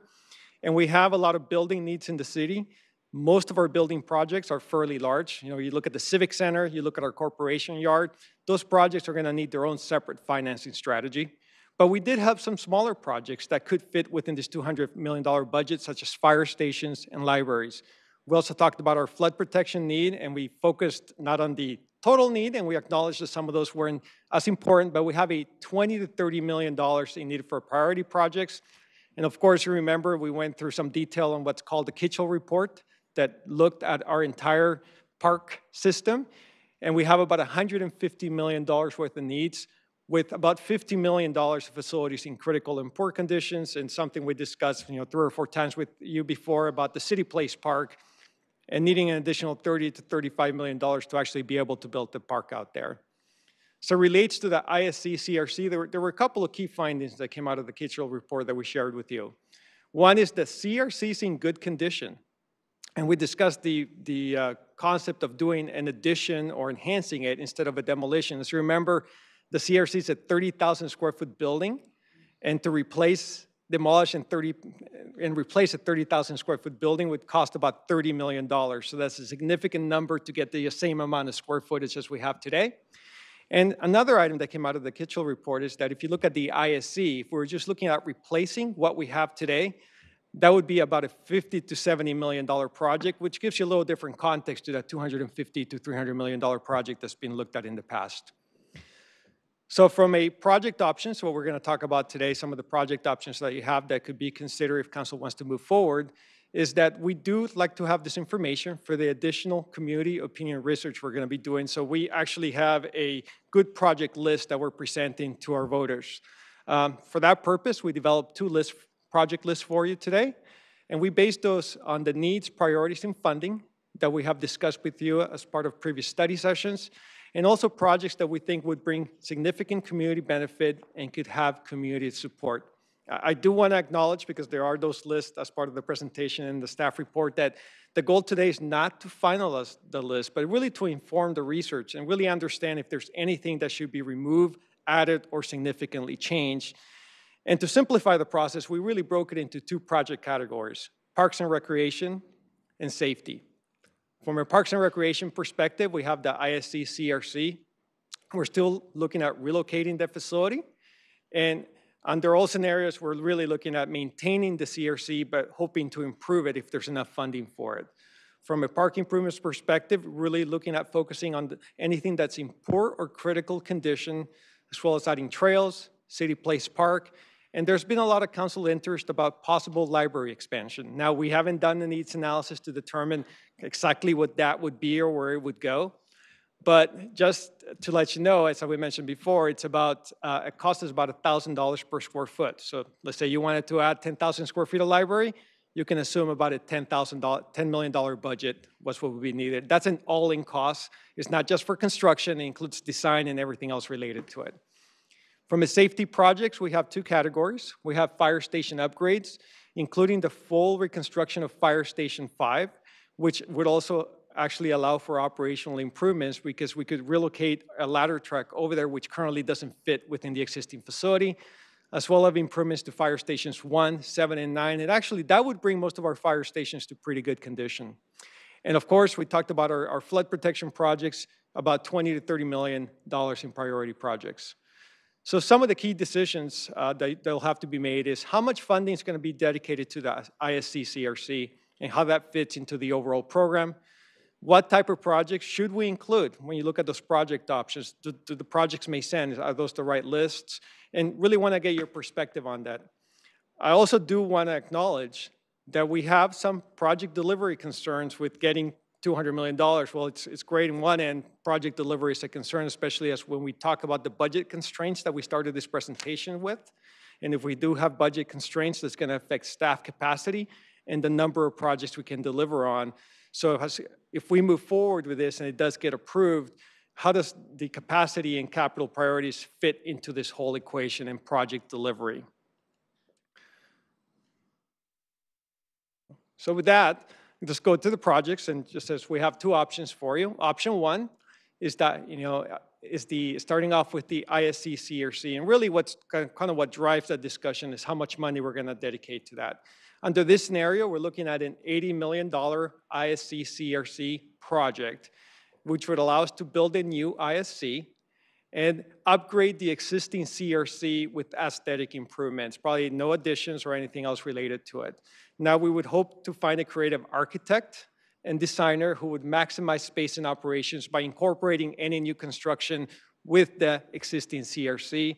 And we have heard a lot of discussion, and as you remember from a study session, it's limited. There might be an opportunity from additional funds for items from like donations, And what we would envision is that if somebody comes in, we would add that to the $80 million. So if there's a $5 million donation, our budget would be $85 million for the project.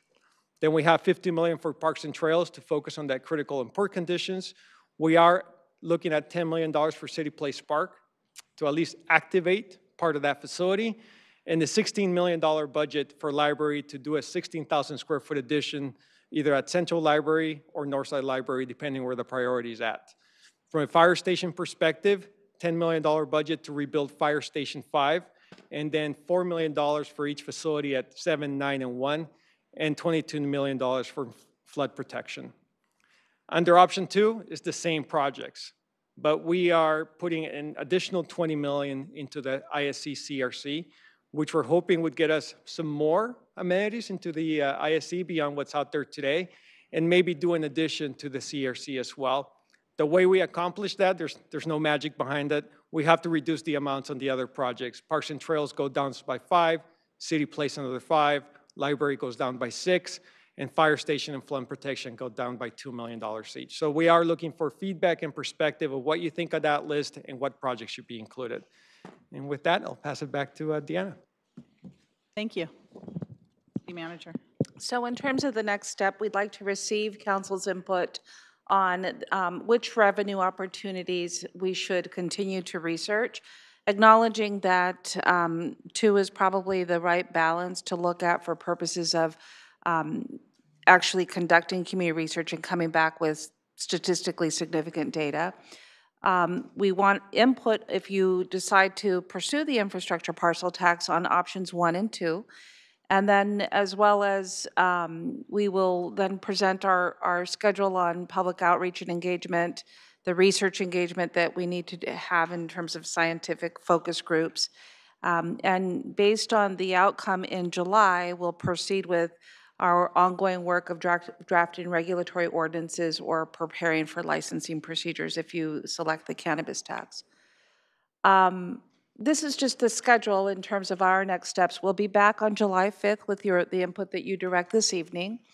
On the 11th and 12th, we will have some community engagement on hopefully 2 topics for us to pursue. We did want to mention the opportunity if July 17th feels too quick for the City Council. We really have until August 10th, but we recognize that there is a set schedule for a recess and that may impose on your own personal plans, but we do have more time, and if the Council feels it needs to use that time, we certainly are here ready to provide that support. All with the hopes of getting to a complete ballot measure so that we can present in November. So with that, our recommendation is that we seek input, that we look at the balance of what the task was earlier in January, which is to stabilize the fiscal outlook over 10 years, and that if you want to proceed with ballot initiatives, we are requesting an appropriation of $250,000 to complete the community outreach consultant for the consultant work, and particularly focused on the infrastructure parcel tax. If you do want to pursue that, there is an additional $300,000 required because there is still some engineering and some fiscal assessment work that needs to be completed. So with that, we are able to respond to questions. We put a lot of information out there. Thank you for this very, very complete report. I'm going to start with council questions, then maybe go to the public, and then have a discussion after we hear from the public on these options. Are there any questions from the council at this point on this report? I got a few. Councilmember Davis. Oh my gosh. Okay. As I guess one of the questions is that you're asking for an opinion on one of the options, and my option 1 seems to be a little bit more fair to the balance for the Parks and Trails, City Place, Library, Fire Station. Councilmember Davis, could we just ask questions first sorry. and then give your opinion after the public? Oh, sorry. I'm sorry. I didn't mean to interrupt you, but I just want to hear from the public first. She's cranky. Anyway. Would it help if I just review the dollar value that as we presented a lot of information, but this chart here, if you want to take notes on what we estimate You as want me to the start with I can TOT? just, well, I can just walk you through the order of magnitude of revenue, just so That that would you be have helpful. that, because we may have lost track of that as just a general inventory of information. So on the first item, the TOT, for every 1% increase, that generates about $2 million. The document transfer tax would generate about $2 million. The UUT, depending on the rate that you select, it could generate at 1% $7 million, and at 3% about $20.6 million. The cannabis tax is estimated between 1.2 and 2.4 million. And those would be for generating new dollars for the general fund to address the 10-year outlook. The last is the infrastructure parcel tax, which addresses unfunded capital projects. That is estimated based on the previous work that we're considering preliminary at this point, roughly about 200 million for projects. So that's the order of magnitude in dollar value, just to help inform and make the conversation more concise. Thank you. Councilmember Davis. Now I can go back to the beginning. So I'm all for the increase on the TOT rate because I was a proponent of that a long time ago. I kind of feel that if you're going to add the other hotels in there, we have already had the Mille Rouge and they're already impacted the 9 that we already have, and I think that was, you outlined that. As far as, so that would be one that I would go for. And also the utility user tax, that would be another. I'm not real big on the cannabis tax because that's still to me a little shaky. I don't know if we have enough information. I think the income versus the output and the expense and the debt to our city, I'm not real convinced on that one right now. The infrastructure partial tax, I don't know, I'm kind of wavering on that one. But those two, I feel that the TOT and the user tax would be something that I would like to explore a little bit more. So those are the two, and then moving down the program here. Again, I want to go back to the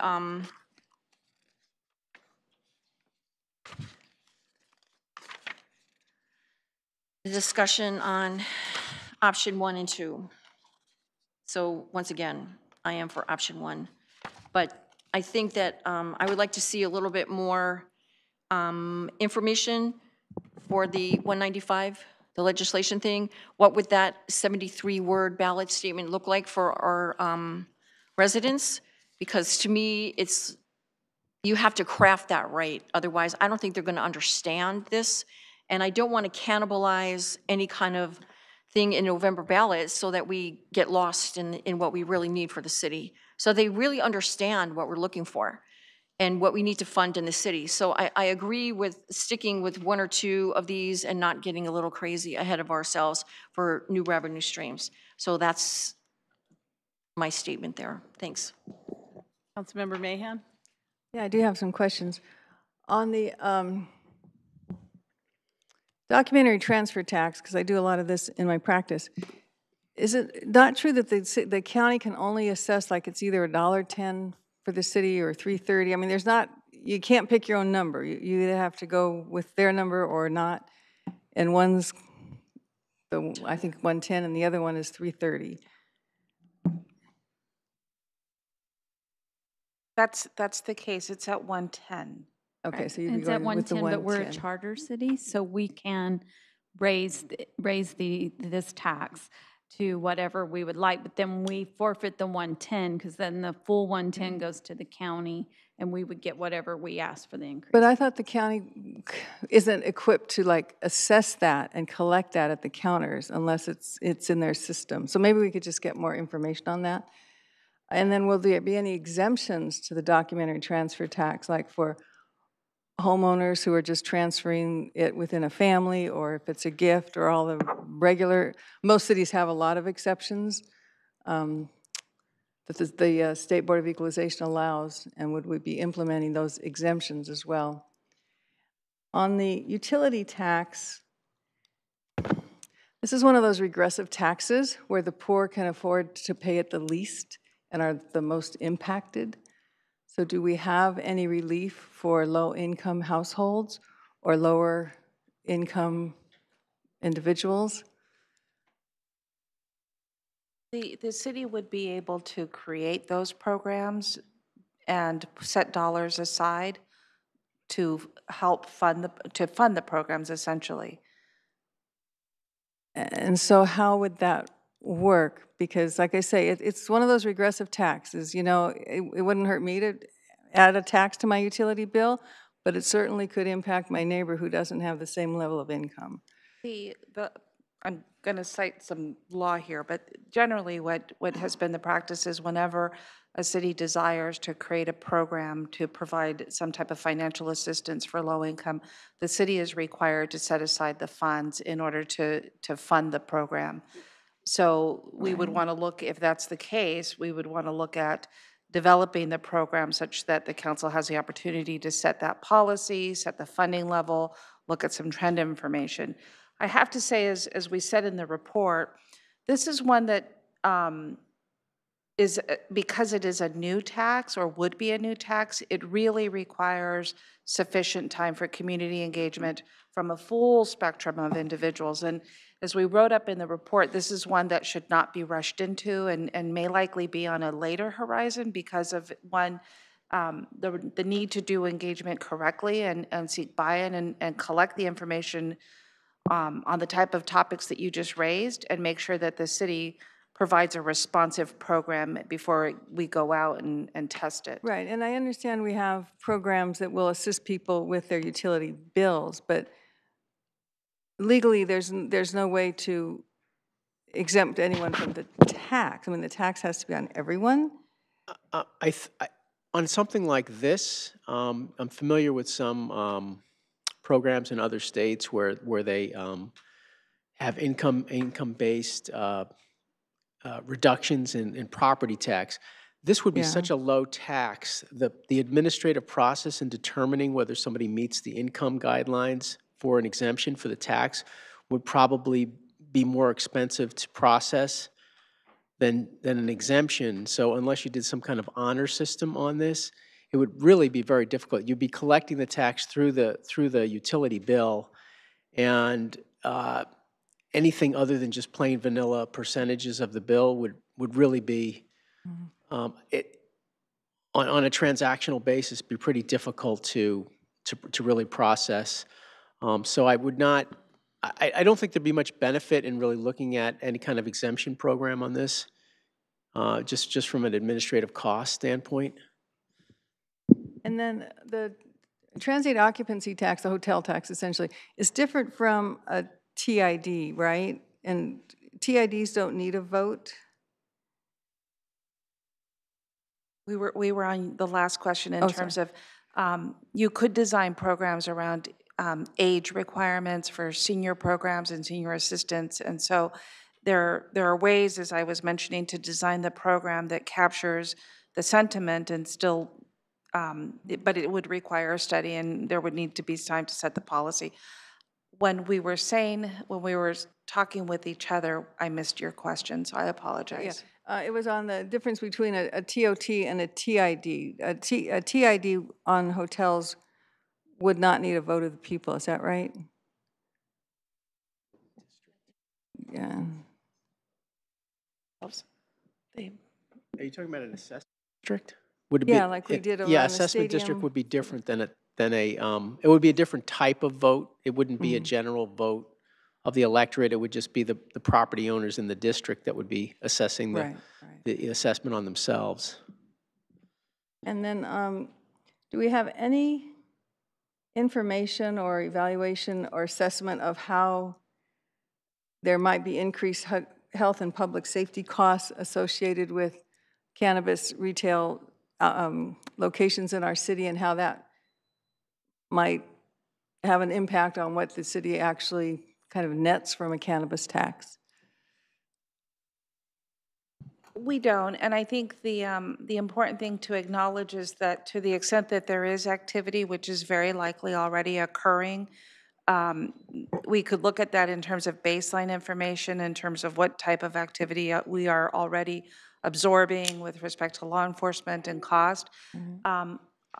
I would ask whether our consultants, whether they have any anecdotal information in terms of trend information on the change from going from a non-regulation status to a regulation status, if there's anything there that can be added. I think it's always important whenever we talk about cannabis that there is already a level of activity that exists within the community that we are already absorbing, and so it wouldn't be fair to express that there's this delta of change that all of a sudden would impact our resources.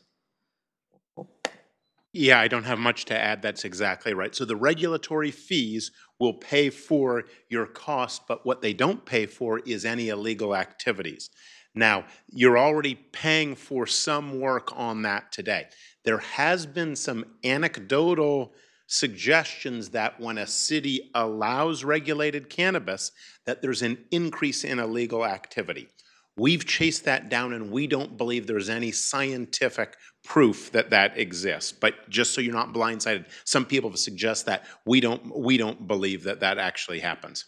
And I'm not so concerned about that. Oh, sorry. I would add that to the extent that there is a premium for licenses or for any type of permits that are issued, the competition itself, I mean, there might be a period of time as we begin to stabilize in a new regulated environment. There could be, you know, the finger pointing of they're not permitted, they're not licensed, and we would absorb the regulation and oversight of that activity. I'm not. I agree with that. It's code enforcement. Yeah, and I'm not so much. Obviously, that's the type of behavior that, as the competition and the desire for the permits or the licensing becomes existent, there's that incremental information that I have seen. And that I wasn't so concerned about that, but we're seeing more and more incidents of drug driving, for example. When I'm talking about health and safety costs, I mean generally in the population. And I'm all for retail stores, and I'm all for cannabis tax, but I think if we have to look at increased costs, is that really going to net us anything to the general fund, or is that going to be absorbed by additional need for services for, like I say, we see increased in drug driving, we see health issues surrounding smoking marijuana, we see, you know, maybe the need for education and outreach to our youth, you know, a lot of things that go along with cannabis use.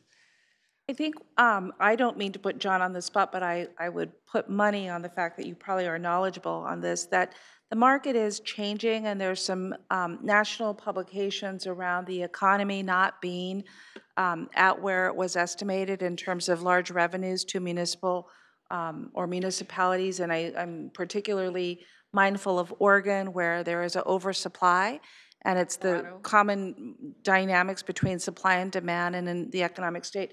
You may want to comment a little bit more about that, just because of the nature of the environment that we exist in here. Right, and I think that's the larger point. Thank you. I think that there hasn't been great evidence that there are additional costs associated with impacts like drugged driving. But the larger point, as the city manager just made, is what we're seeing is less revenue, less sales than expected here in California. Didn't see it, and they seeing less in Oregon. They saw huge growth in Colorado. We were just talking about that today. We don't understand it. So our counsel is that there's reasons to look at regulating commercial cannabis activities here in Santa Clara. There's some good reasons, but shouldn't be driven solely by revenue, because your revenue expectations are going to be underwhelming, unfortunately, likely. Thank you. All right, thank you. Any other council questions at this point? Vice Mayor Watanabe. Thank you, Mayor. I just have a couple of questions and comments. I do, well, first I have a question about the TOT tax and the short-term rentals.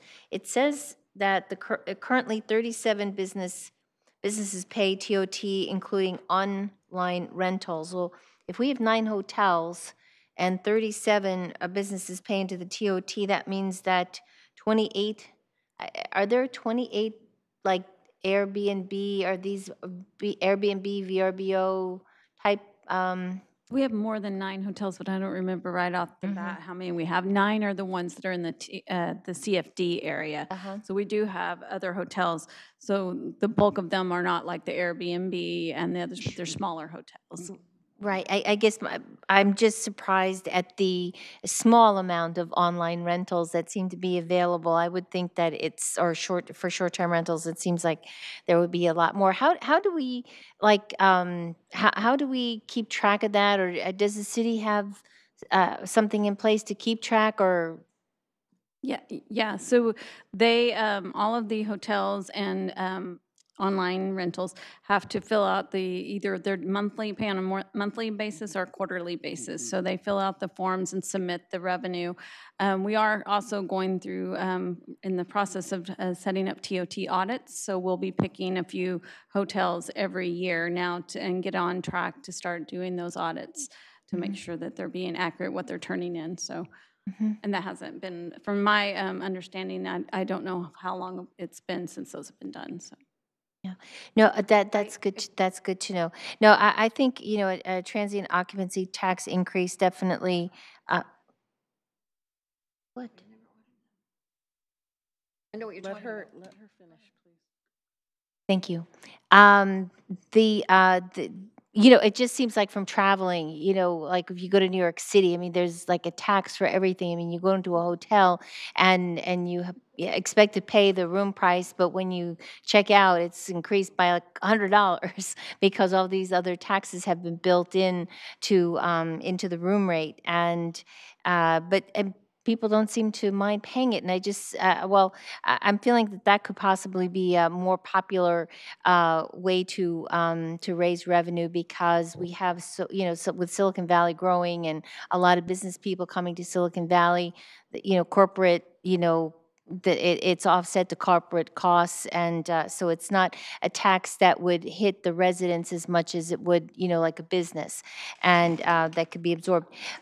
Because I have a little bit of concern about the utility user tax. I mean, I'm glad to hear that it's just a small tax, but at the same time, I'm concerned about residents and having to pay additional taxes. And with the infrastructure parcel tax, I definitely would like to explore that further and see what could be done. I know with the school district, when they pass the parcel tax, they do give an option for, I think it's people 65 and older, to opt out of paying the parcel tax. I mean, they have to apply for it and all, but at least, it's a way to, remove the burden on those that it might have an impact on, but at the same time, still be able to collect, from those that, can afford to pay it. Councilmember Watanabe, you raised a really good question earlier that I just want to get back to. The question in terms of the taxing on the online rentals. And we mentioned that we were wanting to do an audit around payment. In other jurisdictions, there is the ability to collect the tax, and I'll just use one online rental example, through Airbnb. And we as you use the service, you pay your taxes, and then in turn the taxes come back to Santa Clara. That's not the case here. The case is generally here is voluntary. And so when I heard your question, I thought you were asking more, are we missing anything that's out there, or is our model the most optimum model for collecting TOT? And I think the answer is no. And I'm looking at Angie, that because we're not getting direct payment, where the tax is being collected for us, there may be some I want to use the term spillage, but that's not the term, that we're leaking in terms of what we should be collecting. And so there is some due diligence to be done in that area as well. Okay, thank you. That's all I have for now. Thank you. I have just a follow-up on that. I thought we collected Airbnb TOT. I thought we did that right before the Super Bowl. Am I mistaken? So we do collect it. I was just asking because I wasn't here before the Super Bowl, and I do know, I haven't really done the research, but I remember before the previous finance director had done a presentation at one of our conferences and talked about the the Airbnb and how we went into a contract with them to actually capture that. Without having the list in front of me, I don't have all the online rentals that do pay, but I believe Airbnb was No, one of them. I thought we had specifically an agreement We'll- with we Airbnb. will Could you confirm go through the back and blog. look? Because we did that right before Super Bowl. And we need to make sure that we are managing that contract to make sure that we're Right. casting and Contract capturing all of our. management, yes. Yeah, What a contract, there concept, you right? go. Ding, ding, ding, ding. Anyways, okay, thank you. So I don't see any other members of the council, so we'll go to the public. I have one card here, Fernando Alvarez. If you'd like to come forward, please. Welcome. Thank you. Good discussion. My name is Fernando Alvarez. I'm a longtime resident of Santa Clara County. I've been fortunate to work at companies like Yahoo, Apple, Netflix, Zynga, as well as all kinds of other startups.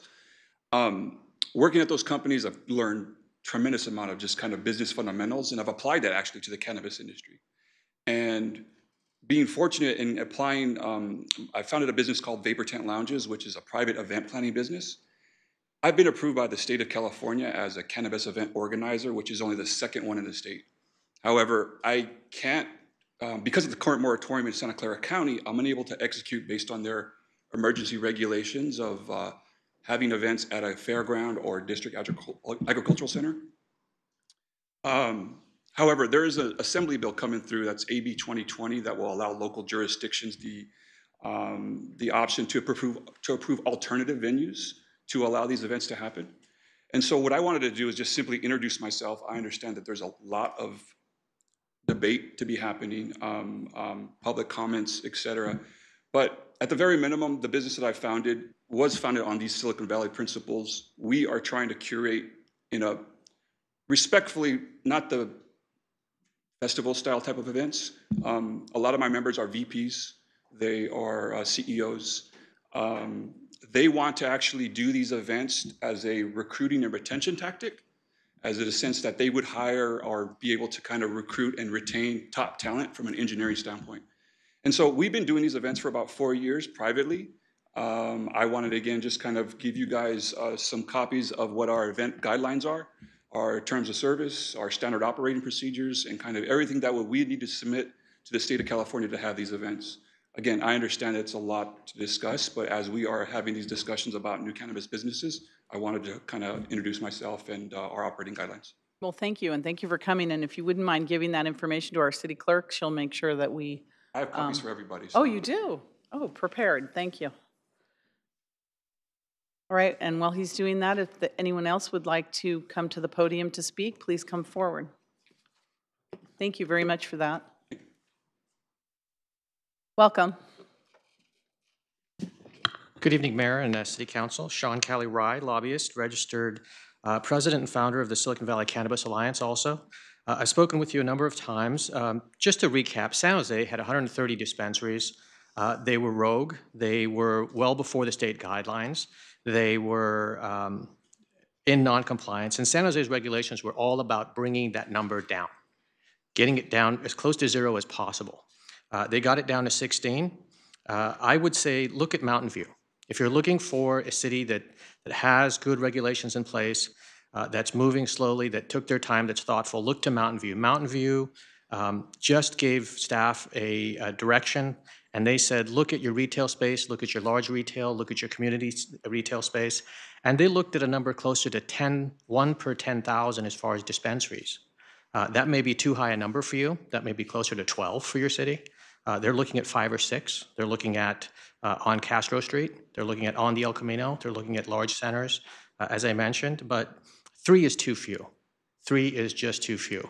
Another argument that you want more than just the 3 is the dispensaries in North San Jose tend to do the greatest number of volume. So what that tells you is that the bulk of your customers are coming from the north-south. And in San Jose, we've found that they've come from 92 south. North of 92, they're going to San Francisco. And so if you're going to capture that lost money that's going to San Jose, they don't need to go to San Jose if they can stop in Santa Clara.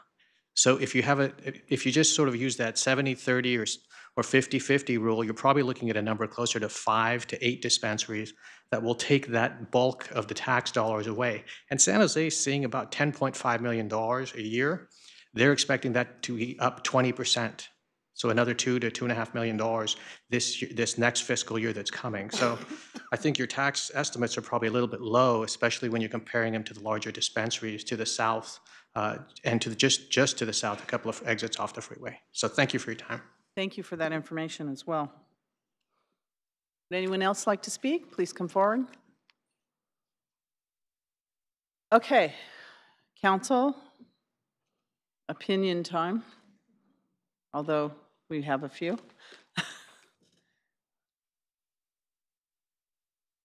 Okay, I don't see any, so I'm going to start with mine then. You know, looking at these potential revenues, knowing that we, you know, will go out with 1, maybe 2. I'd like to push 3, but that may be too many. I'm looking at the increase in documentary transfer tax. I think we're too late for that. We've done no outreach on that whatsoever, and I can see a huge pushback from at least the real estate industry and the price of housing. So I think that one definitely needs a lot more discussion. Looking at the establishment of the utility user tax, I think that's an interesting one, but I also think we're too late for that. We have done absolutely no outreach on that with our community. And I think that one, no matter how big or small that tax is, it's going to affect, you know, the bottom line for many residents especially. And I'm concerned about that one. It needs a lot of outreach and a lot of discussion and possibly programs that have to be coordinated. And I just don't see us putting that whole package together before in the next month or 2. So I'm really looking at the establishment of the cannabis tax. I think that's something that is absolutely timely. It affects the users of the product, not the residents of Santa Clara unless they're users of the product. And I think that when we are now working on our cannabis ordinance and how we're going to operate in the city of Santa Clara, it will be legal, and we will be opening these establishments in the city of Santa Clara. If we don't capture that tax now, I think it's definitely lost revenue. So I think that's really one that we should consider for November. Also the establishment of the infrastructure parcel tax. And I know with these tax measures, we have to go and test them to see, you know, where we're going to be successful or not. And I think with the infrastructure of the parcel tax, I am definitely interested in that because we do need a swim center, a community center, or an addition to the community center, whatever we come out with. We do need library expansions. Lee Brofman told us earlier today we do, so I'm sure she's absolutely correct. We need improvements to our parks, our trails, our fire departments, our actual infrastructure in the city. That's something that's absolutely necessary, and I would like to see that go out, but I absolutely want to test it first before we put it out. So I'm considering the infrastructure parcel tax, the cannabis tax, and I could go either way on the TOT, only because I'd like to see the cannabis tax in there first. I think the TOT maybe could wait for another election. But I really think, especially because our TOT numbers have been pretty stagnant over the last 4 or 5 years. So I'm a little worried about adding on more to that at the moment, but I think, you know, there's the opportunity for that. But I think the cannabis tax is definitely more timely, and then the infrastructure parcel tax is something that we absolutely have to deal with, and the longer we put that off, the more expensive these projects are. In terms of option 1 and 2, I would like to see us take out the City Place Park in both option 1 and 2 and look at relying on the developments in North Santa Clara, looking at the developments and the park fees to pay for the City Place Park, and have that additional money absorbed into the community recreation center and swim center and libraries. So I think that could be a developer-funded park out in North Santa Clara. and I'd like to take that out. But other than that, I can go with either option 1 or 2. But I'm more favoring option 1, I believe, on that. And so I think that's it. So my vote is for cannabis infrastructure, taking out the City Place Park and going with option 1. Councilmember Mahan. Thank you. Similarly, I do favor the cannabis tax. I just think we have to get that and get it going. I'm not sure it's going to bring us a great deal of revenue, you know, when weighed against increased costs and so forth. Parcel tax, I think, is a good one.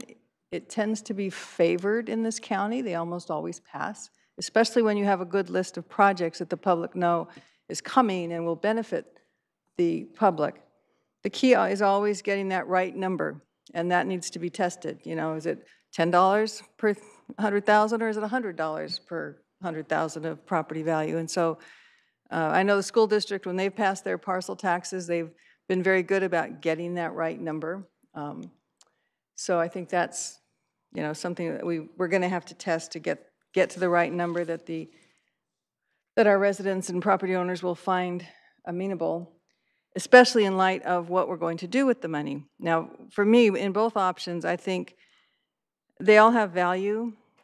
Some have, I think, more critical need in our city. I think the International Swim Center is probably number 1. Libraries are probably number 2. I believe, like the mayor, that the City Place Park shouldn't be part of it. That should be up to the development funds and, you know, work it out with the developer. They're going to make a huge amount of money on that project. Fire stations and flood protections, to me, are general fund money projects. So maybe they have a less priority, or maybe we leave them out altogether. Again, we can test the public and see what they're willing to pony up and pay for. I favor the TOT tax increase just because I know we're really behind a lot of other, not just cities in our county, but cities in the Bay Area as a whole, and I don't think our public that comes here that use our hotels would find it outrageous if we had a slightly higher TOT rate. But if you're just looking for 2, I would go with the cannabis tax just because we have to get it done and in place. And the parcel tax, and if we want to go for 3, maybe we can do the TOT next time around. Thank you. Can we test 3? Can we test the TOT, the cannabis, and the parcel tax? I asked that question, and our expert suggested that 2 is likely the maximum. No, I'm talking here. about testing the likelihood of with voters. That's prior even to placing it on. Even with testing. Oh, even They're with testing. here if they want to add additional comment. I'm not certain if they want to add additional. Just so that you hear it from an expert opinion. That would be helpful if we're even testing. Right. Okay, thank you. Welcome. Hi. Ruth Bernstein from EMC Research, the polling firm that's going to work on the testing. The issue is really partially about timeline. You know, if we were way back 6 months ago, or, you know, we had a lot of time, then we could do sort of a preliminary poll that would look at maybe all 3 measures, and then we could go back and do a follow-up that would more accurately mirror what might be on the ballot. The challenge is we don't have the time to do that. Our concern is if you really think you might put all 3 on the ballot, then we could test all 3. But our strong recommendation, given the situation with the statewide measure and the AB 195, is not for you to try to pursue 3 measures. So we really recommend at this point, we want the poll to mirror what might be on the ballot. Because basically, if we ask about all 3 measures, then throughout the poll, I mean, they've already heard all 3. We can't take one out of their brain. And so we don't then know what would look like if we only did 2. So given the timeline, we're really recommending that you narrow down to what you think you might put on the ballot. Thank you for that advice. Vice Mayor Watanabe and then Councilmember Mahan. Oh, no, sorry. Oh, okay. Vice Mayor Watanabe. Thank you. I have a question for you. Ruth, thank you. Sorry. Sorry. Yes. We waited till you sat down. Have you done, I just want to understand, have you done polling already? I mean, have you run like these 5 options by, you know, in a polling? And I just want to ask you, like, you know, how did they No. rank? You know, do you have a ranking? No, so we have not done the, there was polling done last year on the infrastructure parcel tax that was not the AB 195 compliant language. So that was looking at the infrastructure parcel tax. But to my understanding, the city has not done polling on any of these other measures. And you have not done polling that sort of looks at 2 things that could be on the same ballot. Okay, thank you, Ruth. Okay, just want to clarify that. Ruth, while I have you up there, I wanted to also disclose on the other infrastructure parcel tax. The question that was asked was an assessment of $20 to $25, and so there wasn't. It didn't. The survey question did not pin down on the amount that a person would be asked to pay, and so we are assuming in the options, either of the options, that we're at the $25 per 100,000 value. And so that is the detail. Ruth, I don't know if you have any comments on that or.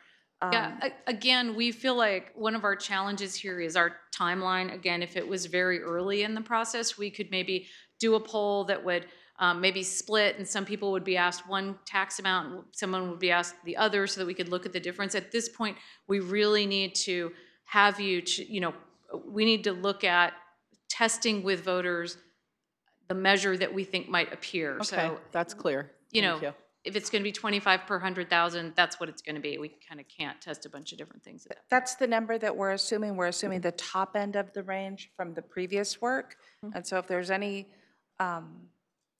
mistake in our assumption, we'd like to hear from the council. Well, I'm not sure we'd be able to tell you there was a mistake in your assumption, but I mean, if it's $25 per 100,000, that's what's tested, so, okay. Vice Mayor Watanabe, you still have the floor. Oh, thank you, Ruth. Getting back to, you know, the top 2, if I were to pick 2, the parcel tax and I guess the cannabis tax, and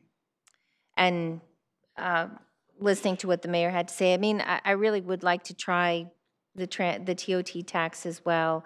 But if we can only do 2, I would go with those 2. But I do have a question,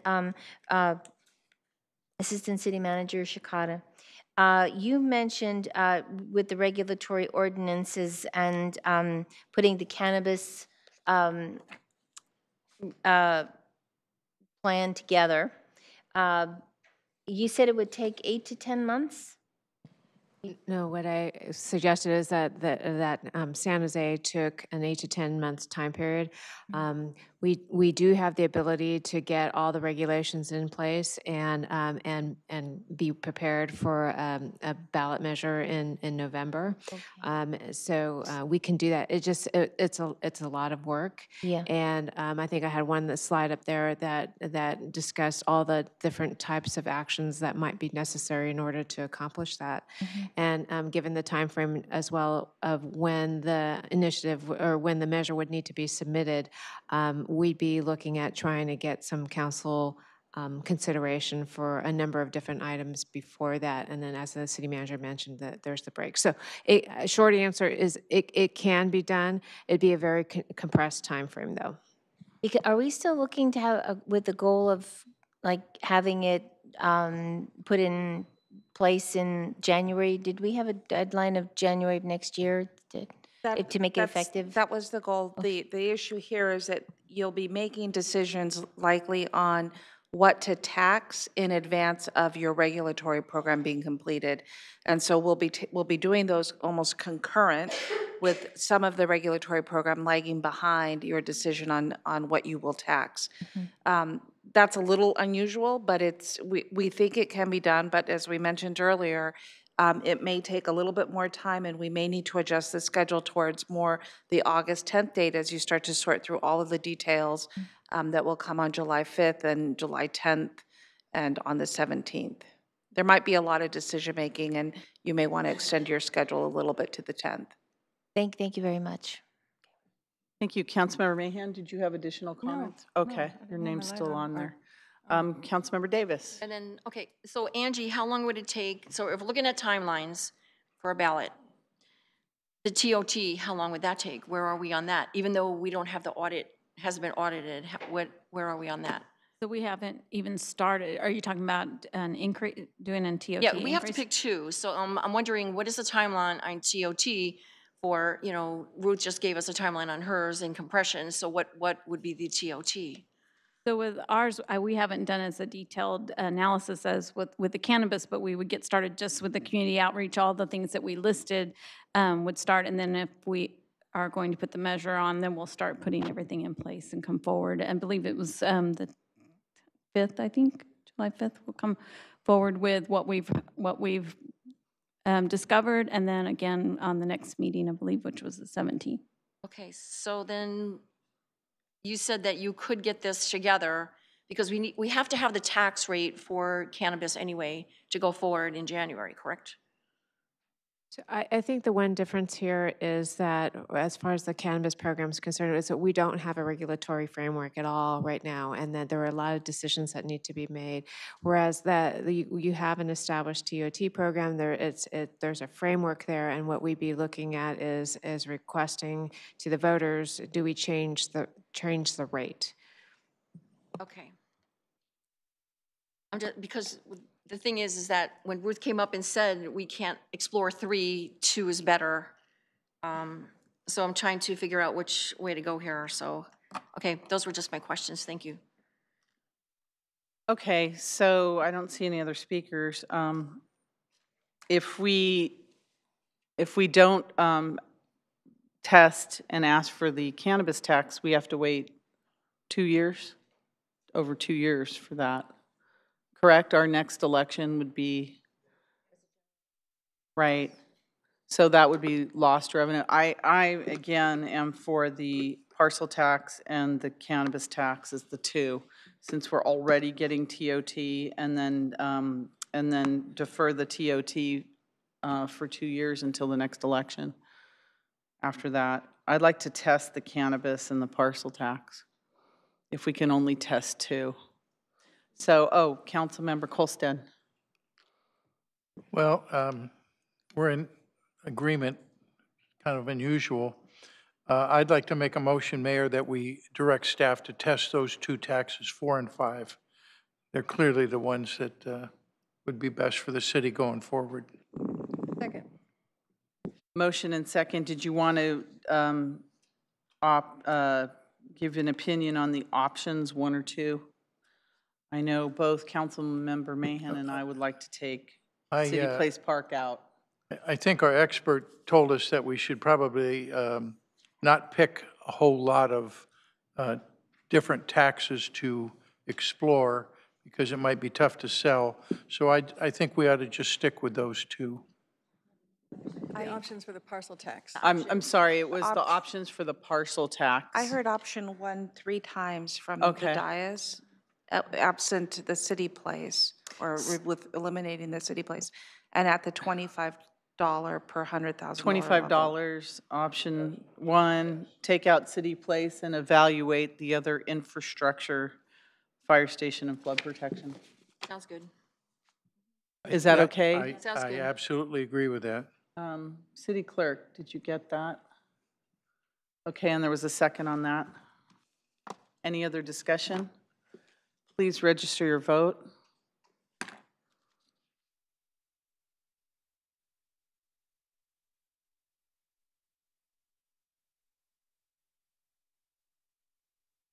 Everyone registered their vote? And that passes unanimously. Thank you very much for that. That was a good discussion. And good luck. Next step, City Manager. I want to conclude that we will take the work and bring back on July 5th the outcome of the survey results, acknowledging that today's work and the full inventory of options are the work going forward to also begin then later this year on putting together a community engagement plan for testing out on other areas, because we still will have more work to do even with the work that you did today. But I do thank you. It was an incredible step towards in the right direction. Thank you. Okay. Oh, I'm sorry. And we also, there was, Manuel, thank you. There was 2 actions at the end of the presentation. One was for the consultant services for Oh. $250,000 in the appropriation, and then since you selected the parcel tax, there's additional fiscal and engineering work that is needed on the parcel infrastructure tax. So is it just the infrastructure parcel tax, or is The it action both is- recommendations? Yeah, so it's on the last slide. Page 24. Slide 47, 47. and it's to provide direction, which you did, and to authorize me to enter into contracts for the revenue options as well as for the contract for the infrastructure parcel tax, to appropriate $250,000 for the community outreach work and to bring back the data, and then as well as the $300,000 for the additional work that PFAL would need to complete on project financing, engineering work, and other scopes as outlined in your report. So would the 300,000 only be applicable depending on what the $250,000 The reports 300 back? I'll let Manuel I speak wouldn't to want the to spend scope. that money if we're not going to move ahead with the parcel tax. Some of the work will need to be completed in order to inform the scope, but I'll let Manuel get to the. Yes, some of the work will definitely have to be completed. We have to do two key things. We have to do additional financial analysis as part of that to determine how the finances would work. In addition to that, we want to give you a general idea of what a $80 or $85 million facility would look like, since you haven't had the opportunity to do that. So the scope also includes work to reflect that, so people will know exactly what kind of facility we're talking about.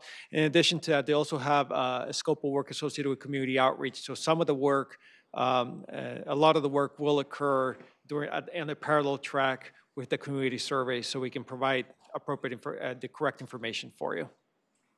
Okay, all right. Is there a motion for Okay, this? so a motion to approve the appropriation of $250,000 for community outreach consultant, and also to approve the appropriation of $300,000 for the amendment for PFAL on the infrastructure partial tax. And you're authorizing the city manager to enter into Authorizing contract? into the agreements, yes. Yes.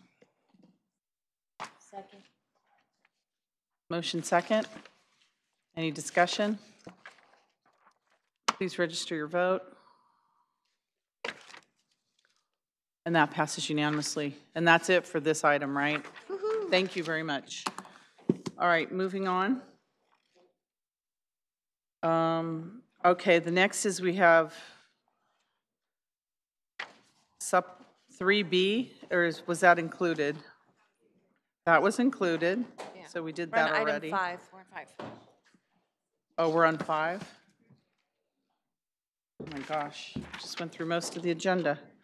Oh, okay. Item 5, determination of eligibility for historical or architectural listing for the properties located at 1411 Lewis Street and 1444 Madison Street. And I own an apartment complex on Lewis Street, so I'm taking another break and abstaining. Vice Mayor, if you'd like to come forward, please. Oh, you owe me $10 because it's not Main Street.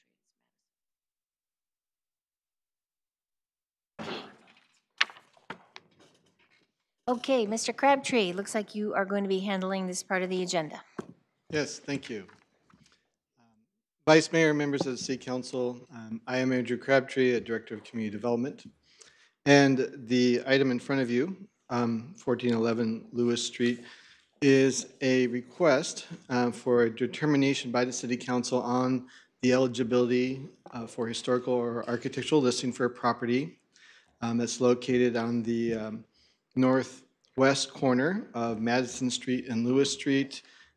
There currently are two structures on the primary structures on the property.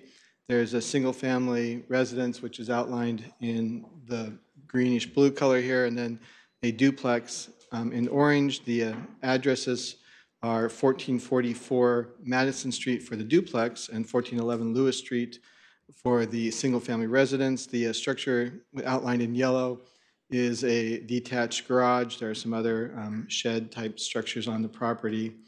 And the reason the applicant has made this request regarding the determination, they're requesting that it be found not to be eligible. They are looking to redevelop the property. That would be through a separate process where they would like to rezone the property for a future development of 3 single-family residences. But prior to starting that process, this determination is important because it will help inform what they need to do in terms of environmental review for that. And also it will establish what the city's consideration is in terms of the historical value of the property. Really the structure in question is the single-family residence seen here, which is on the corner of Lewis and Madison. The detached garage you can see here to the side, and then the duplex are not really being considered as historic by anyone at this point in the process.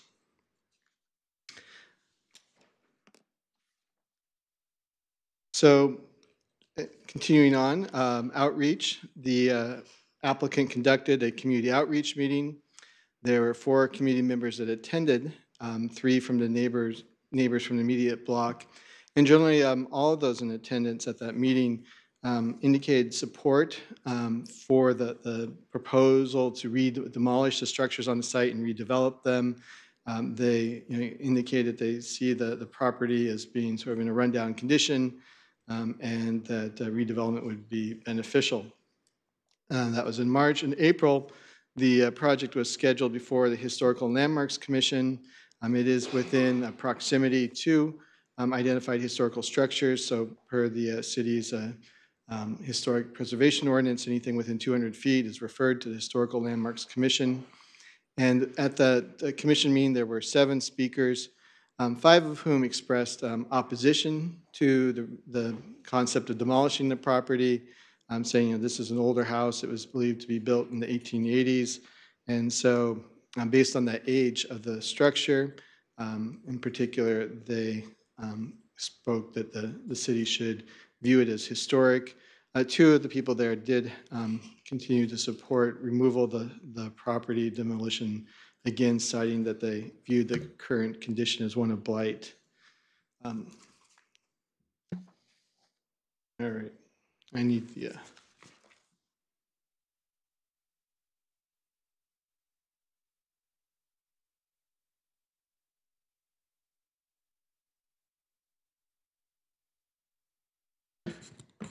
So staff, in doing our analysis, really looked at the historical survey report that was prepared for the property. And the city uses the criteria that were set forward by the state, the California Register of Historical Resources has given local jurisdictions 4 criteria to use to evaluate whether a property should be designated as historic. Those 4 criteria are association with the events of historical significance, association with the life of a person of importance from a historical standpoint, a structure that embodies the distinctive characteristics of a type, period, region, or method of construction, or represents the work of a master or possesses high artistic values, or 4th, that has the potential to yield information important to the prehistory or history of the local area. So the latter primarily focus more on archaeological or events. So a historical consultant conducted an analysis of the property and concluded that it did not meet these criteria that the city normally uses. The structure is not found to have any a notable architectural style, and it also is in a deteriorated state and has had some work done on it over the years that was not in keeping with the historical character of it, and there was no identified association with any particular historical event. So those being the criteria that the city use, staff has recommended that the property not be determined to be historical. That would facilitate its demolition. However, the Historical Landmarks Commission did make recommendations, really not as mentioned, the duplex, they did not view as historical. They did, however, recommend that the single-family structure be determined to be eligible for listing on the city's historical resources inventory based on the time period of construction in particular, and then also related to that sort of compatibility with the surrounding old quad area. So that was the recommendation of the Historical Landmarks Commission. And so I think that's the, the question to the council. If the council thinks that this structure is of historical merit, then you would make the decision to go ahead and find it eligible for listing. Otherwise, if you agree with the analysis of staff, you would find that it's not eligible for listing. So just to clarify that too, we're not asking you to list or not list the property tonight. It's really just a question of, is it eligible for listing? And then once that determination has been made, any structure that is known to be eligible for listing, that would then trigger additional environmental review in the future should someone seek to demolish the property.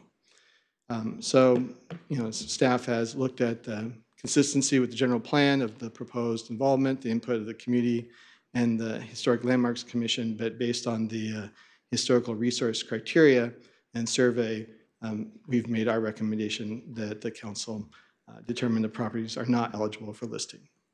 With that, I'm available for any questions. I believe this is a public hearing? That's correct. Okay, so does the applicant want to come forward and talk about the project?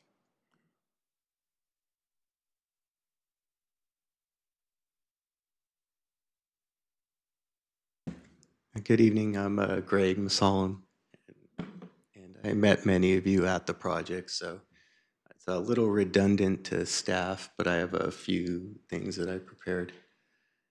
So we see this as a transitional corner with many multifamily projects on El Camino and also to the west of us, an apartment building. We have some photos of the site conditions. We did have a report prepared by Archaeological Resource Management, and they don't find that it would qualify. It's currently not listed on City of Santa Clara's Historical Preservation Inventory. The home was not associated with a significant event. No person of historical significance lived in the home. It's in extremely poor condition, and it lacks architectural integrity due to modifications, including removal of original windows, exterior doors, and interior finish. Current home condition, the house has no foundation. There's a structural report in the binder we prepared for you. It has $400,000 worth of termite damage, extensive mold, asbestos, has been unoccupied for 16 years, and is due to the condition of the home and the lack of structural integrity, foundation, the home is uninsured and cannot qualify for insurance. And vacant homes can lead to many public safety issues, and I know this was a concern of our neighbors at the meeting. There's some pictures of windows that were replaced, dry rot, mud sill sitting on earth. There's the front door. This is one of the many additions to the house, the modifications. Again, water damage on the interior, unoriginal interior, kind of the same. So what we were hoping to do is replace it with 3 new single-family residents. All houses will have 2 covered and 2 uncovered parking spaces, be approximately 2,000 square feet with detached garages. Here is a site plan of what we proposed in our, although we don't have a formal application, we did do a preliminary review application and work with planning to set this up. Here would be a corner of the house on Lewis Street. Here's a view from Madison Street. And here's a house at 1449 Madison that we feel it's directly across the street. It's a good depiction of what could be there in the future.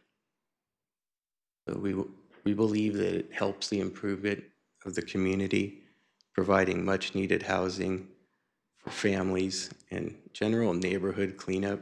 There's many motorhomes parked throughout the neighborhood, and we know this is an issue with lots of the neighbors. It's also a good business opportunity for small businesses. Unlike the big proposals you guys were voting on, these are the kind of jobs that small companies get, and it is additional fees and taxes and park fees. We just think this project can add a lot of value to the neighborhood, and we've received support from the neighbors and others at our meeting, and we look forward to the opportunity to work with staff and HLC on a new project and answer any questions you may have. Thank you very much. Let me see if I don't have any speakers here on the council. I will open it up to the public if anybody has any comments. City Clerk, any cards? Anybody that would like to come forward and speak? Hi. Welcome. Welcome, or thank you. Sorry. My name is Lourdes Aguilar. My mom owns the property currently. My parents purchased the property in, sorry, just gonna refer back to my notes, in 98 as an investment. In 2004, I discovered that the home didn't have insurance, just the duplex. My dad became ill, so I started helping them. Try to get insurance, was not able to because of the lack of foundation, and the cost to incur to correct those items was more than my parents could bear to do. They've taken approximately a loss of $9,000 a month. After my dad passed away, I moved in to help take care of my mom, to be a caretaker. My family moved in. I had to quit working. Recently, my brother's been diagnosed with cancer, and that's an additional cost my mom's incurring. We've been trying to sell this property for 9 months. This is our 5th offer. The 4 prior, once they get to the part of trying to figure out if the home is historic or not, it's just more than what they want to, I guess, do, and more than what they want to invest. We've been really blessed with this current buyer who's incurred all the costs thus far to get us to this point. So we're just hoping that you understand the neglect. It wasn't, my parents weren't trying to neglect the property. It was just when they purchased it, they don't speak English. It wasn't disclosed to them that there was no insurance, and it wasn't discovered until years later. Thank you. Thank you for your testimony. Anybody else that would like to speak? Thank you. Hi, I'm Diane. I've been a resident of Santa Clara my whole life. My parents actually have a property on Lewis Street, so I'm very familiar with the area, and we renovated ours because it was uninhabitable. And knowing the costs associated with that and getting it to be nice and look nice and people to want to live in it, it was very stressful and time consuming, so I could relate to what they're going through. The way the house looks now, being that there's a single family home plus a duplex, that's three structures or 3 possible homes. I think tearing it down and building 3 nice new homes with new plumbing, new electric, everything up to code is what Santa Clara needs.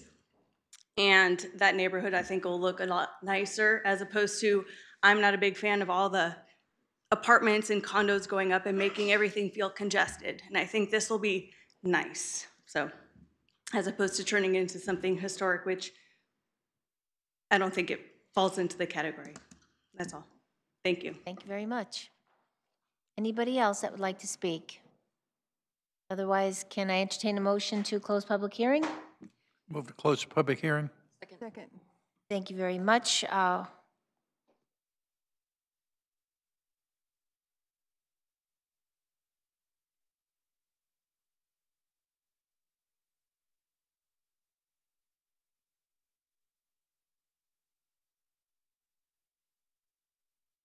That passes with one abstention. Okay, I see there, I've got two speakers on the council. Mr. Kolstad, Councilmember Kolstad. Thank you, Vice Mayor. I want to tell Ms. Nunes that I enjoyed your letter. It really got to me. Thank you very much. I toured this property last week, and clearly the applicant's description of it is very accurate. I'd like to move the staff recommendation and see this project move along as soon as possible.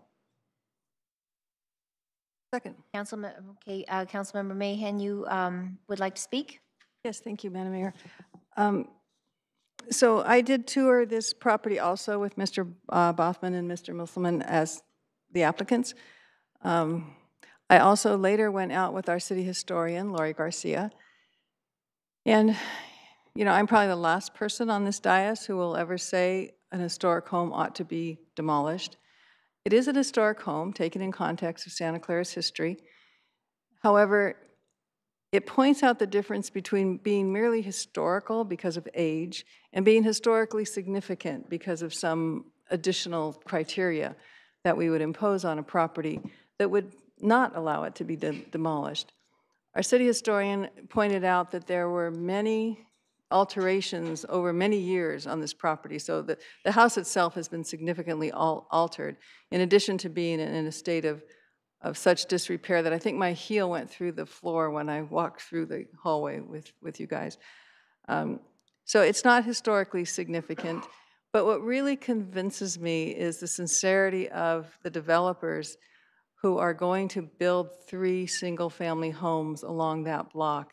And the one on the corner will significantly look like the home that's being demolished. So the character and the flavor of the style of house that was there will be maintained, and I find that quite admirable. I think you're doing a great job in redeveloping these parcels and providing 3 new homes for Santa Clara. So I do support this motion, and as I say, I think it's a good example of a historic home that's nonetheless not historically significant.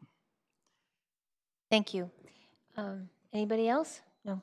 I too visited the property and with Mr. Bothman and went inside and almost went into the basement, but could tell that it really wasn't a good place to venture into. But you could see that, you know, it's old, but at the same time, it's very dilapidated. It hasn't been taken care of. I think I told the gentleman that I had been back at my father's place in Ireland where he grew up last summer, and it reminded me a lot of, you know, how, you know, houses in the country that are, you know, probably about 100 years old have just been let go as well. So I could, you know, understand and relate. And so I think this is a great option to, you know, for the property. And the gentleman showed me, you know, the drawings for the 3 potential houses and how they relate to the house across the street. I mean, they're very much in conformance, you know, with other housing in the neighborhood, which I think is important. So basically, so what we're doing here is just finding that the duplex residence is the single-family residents at 144 Madison Street and the single-family residents are not eligible for listing. That's the only thing, listing on the historical resource inventory, as they are not contributing historical or architectural resources. That's all we're doing here, correct? Okay, so. And that's both units. Both units, yes, that's correct. Okay, so I see we have a voting here, so go ahead. And that passes 4-2 with 1 abstention. So thank you very much, and that's the end of that, right, Mr. Crabtree? Great, thank you very much.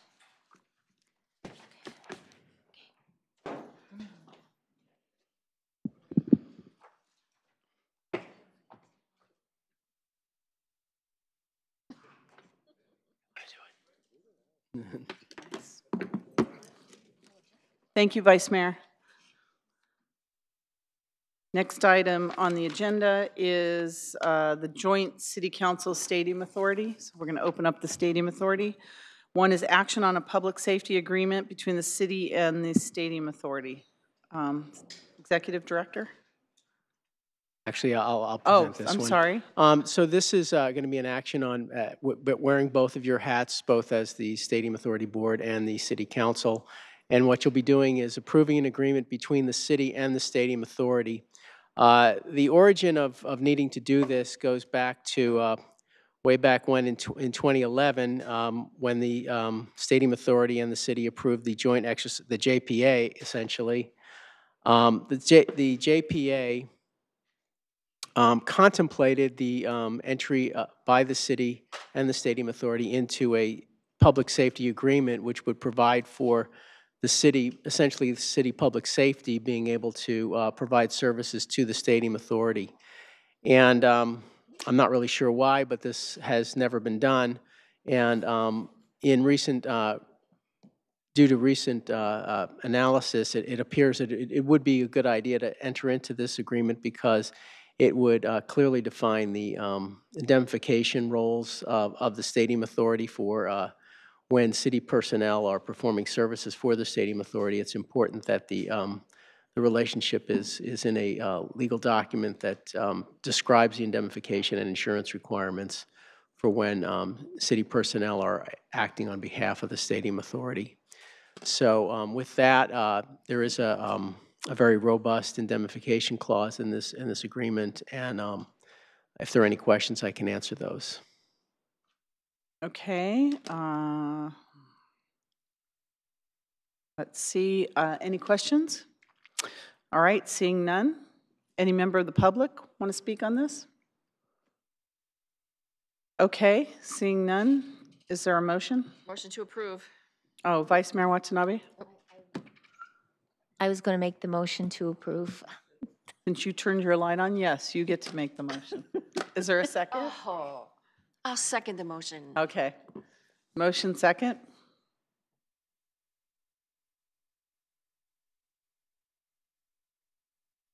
Please register your vote.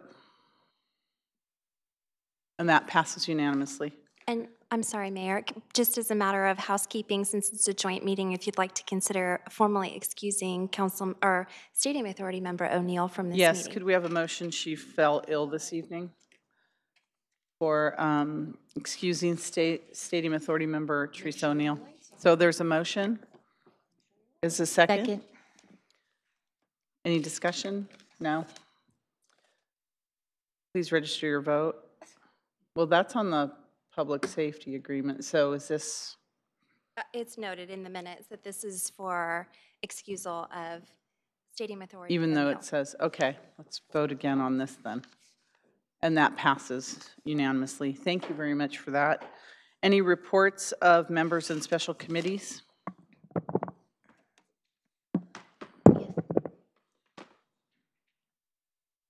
Seeing none? No. You must press your button, yes. Vice Mayor Watanabe? I had it pressed. No, I just wanted to share that I'm a very proud graduate of the Citizens Police Academy as of last Wednesday, and the chief has left, unfortunately, but I just wanted to share about this program, and more importantly, because they are now accepting applications for the new program, which will be taking place this coming August, and the important thing to note is that if anybody is interested in applying for the 12-week program, the deadline is this Saturday, June 1st. Or is it Friday? Friday, June 1st. And there's an online application. If anybody's interested, go in under the Santa Clara Police Department, under the Citizens Police Academy. And if you go to the bottom of the page, there is a link to apply online. I just want to share that this was a fabulous program. This was the 44th class that graduated. And I made a lot of new friends, and a lot of them are actually wanting to get involved more with the city, so that was definitely a wonderful outcome. But part of the program, just to share a little bit about it, was the important part was just learning all that the police department offers and things that we don't even think about, and the importance of, you know, certain departments like dispatch, for instance, and how those folks multitask in there and really are under a lot of pressure and have to think very fast on their feet.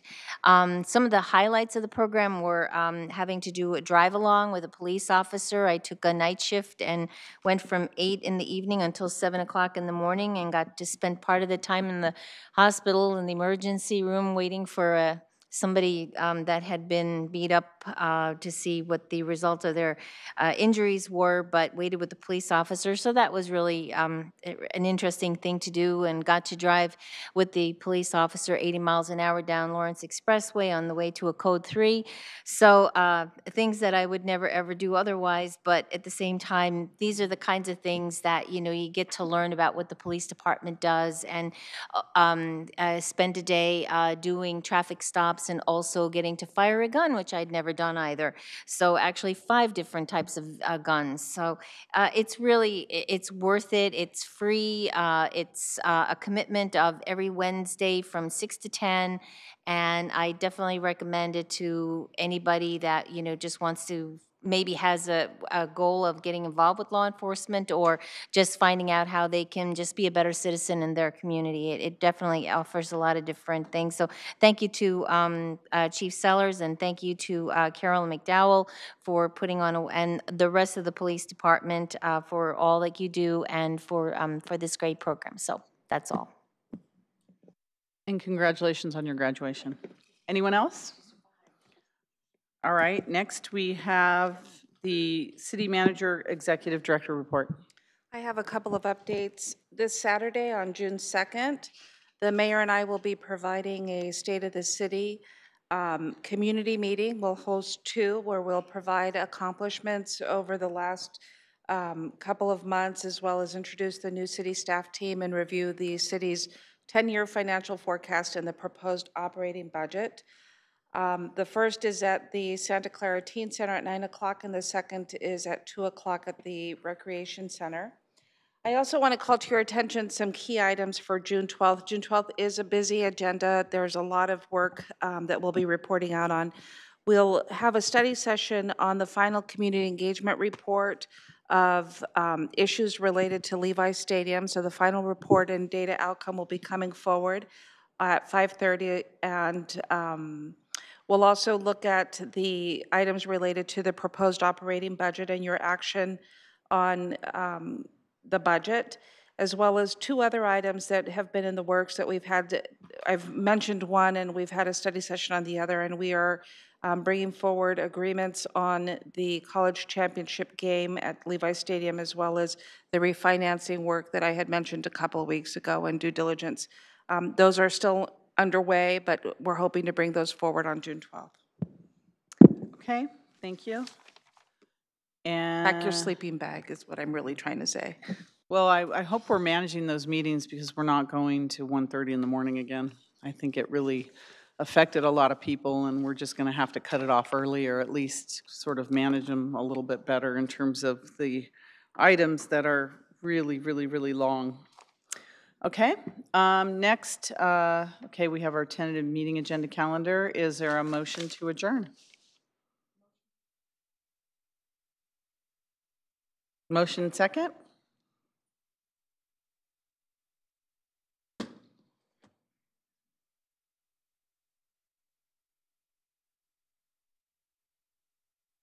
Please register your vote.